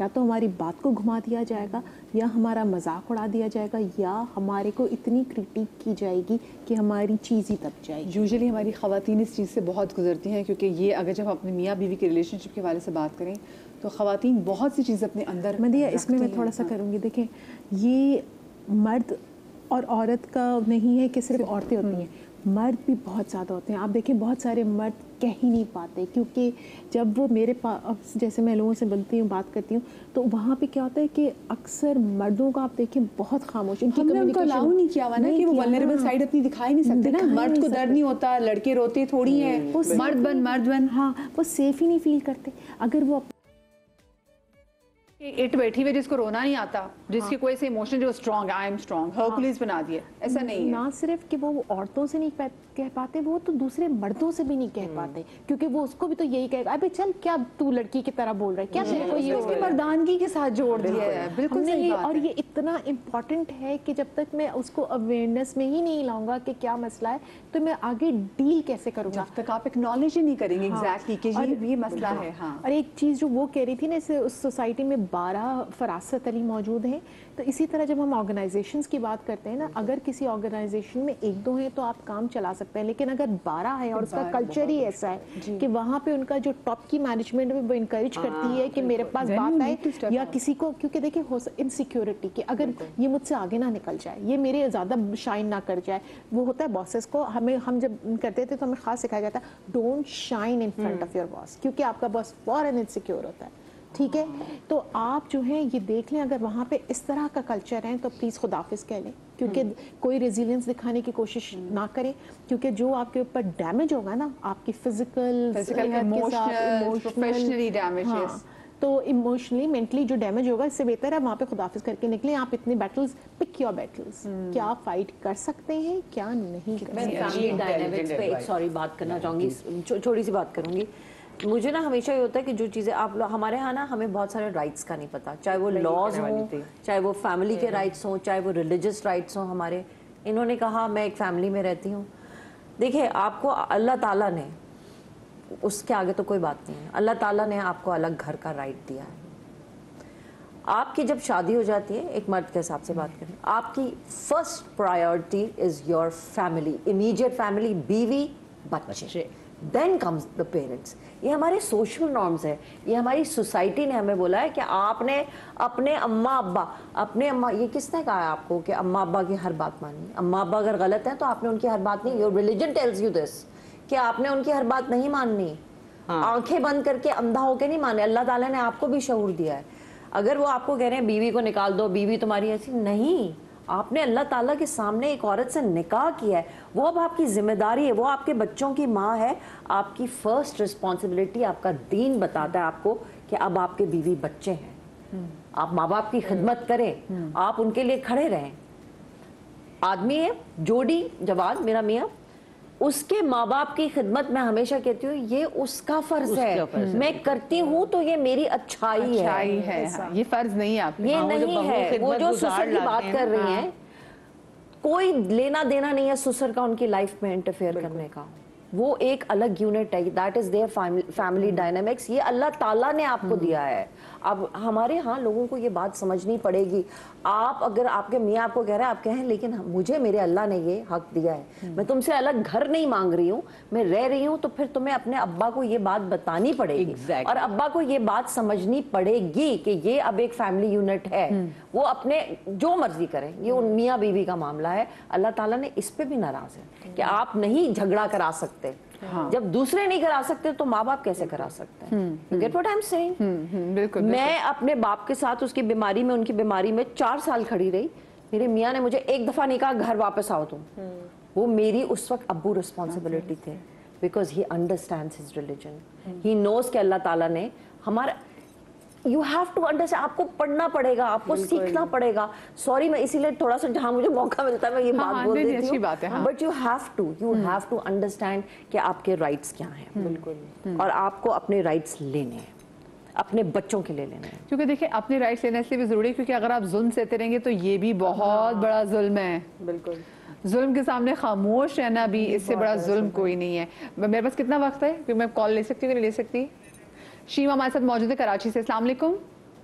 वालेकुम अस्सलाम जी मदिया, मैं आपका प्रोग्राम देख रही थी, बड़ा इंटरेस्टिंग है। जी और मुझे अपने कुछ कैरेक्टर्स याद आ गए। एक तो हमारे बिल्कुल नेबर में है 80+ माशाल्लाह खातून है वो, लेकिन उनकी बल्कि उनकी क्या उनकी पूरी फैमिली की ये आदत है कि वो जैसे ही हमारे घर में कोई आया, कब आया, हमारी बेल बजती है, डोर उनके खुल जाते हैं और सारे हर चीज का उनको मालूम होता है। ऐसे कैरेक्टर्स बहुत होते हैं हमारी सोसाइटी में कि वो दूसरों पे ज्यादा नजर रखते हैं, अपना मतलब अपने घर जब उनकी जाए। वैसे आपने इतने मजे की बात की, याद आ गया हमारे भी लाहौर में मैं क्या करूं, मुझे हमारी अब्बू मुझे कूटेंगे, लेकिन है कोई जैसे पड़ोसी होते हैं वो, जैसे हमारे घर में कभी 5-6 गाड़ियां खड़ी हो तो वो आ जाते हैं, कौन आया है, क्या हो रहा है, वो कहते आ जाए खाना खा ले। तो वक्त बड़ा मुख्तसर है, लेकिन वही बात बाउंड्री सेट करने की, क्योंकि जब हम इन लोगों के घर जाए दरवाज़ा नहीं खुलते और हमने अपने घरों के दरवाजे ऐसे लोगों के लिए खुले हुए, यकीन मैंने आपको नहीं पता होता कि कोई बंदा कैसी नज़र के साथ और कैसी एनर्जी के साथ आपके घरों में एंटर हो रहा है। अल्लाह पाक आप तमाम तर लोगों को ऐसी तमाम तर बुरी एनर्जी से महफूज रखे। आप तमाम तर प्यारी प्यारी ख़वातीन का बहुत शुक्रिया कि आप लोग मेरे शो का पार्ट बने। शाद रहिए, आबाद रहिए और अल्लाह पाक आपको लाती गम से महफूज रखे। ज़िंदगी भी तो कल मिलेंगे। अल्लाह हाफ़िज़।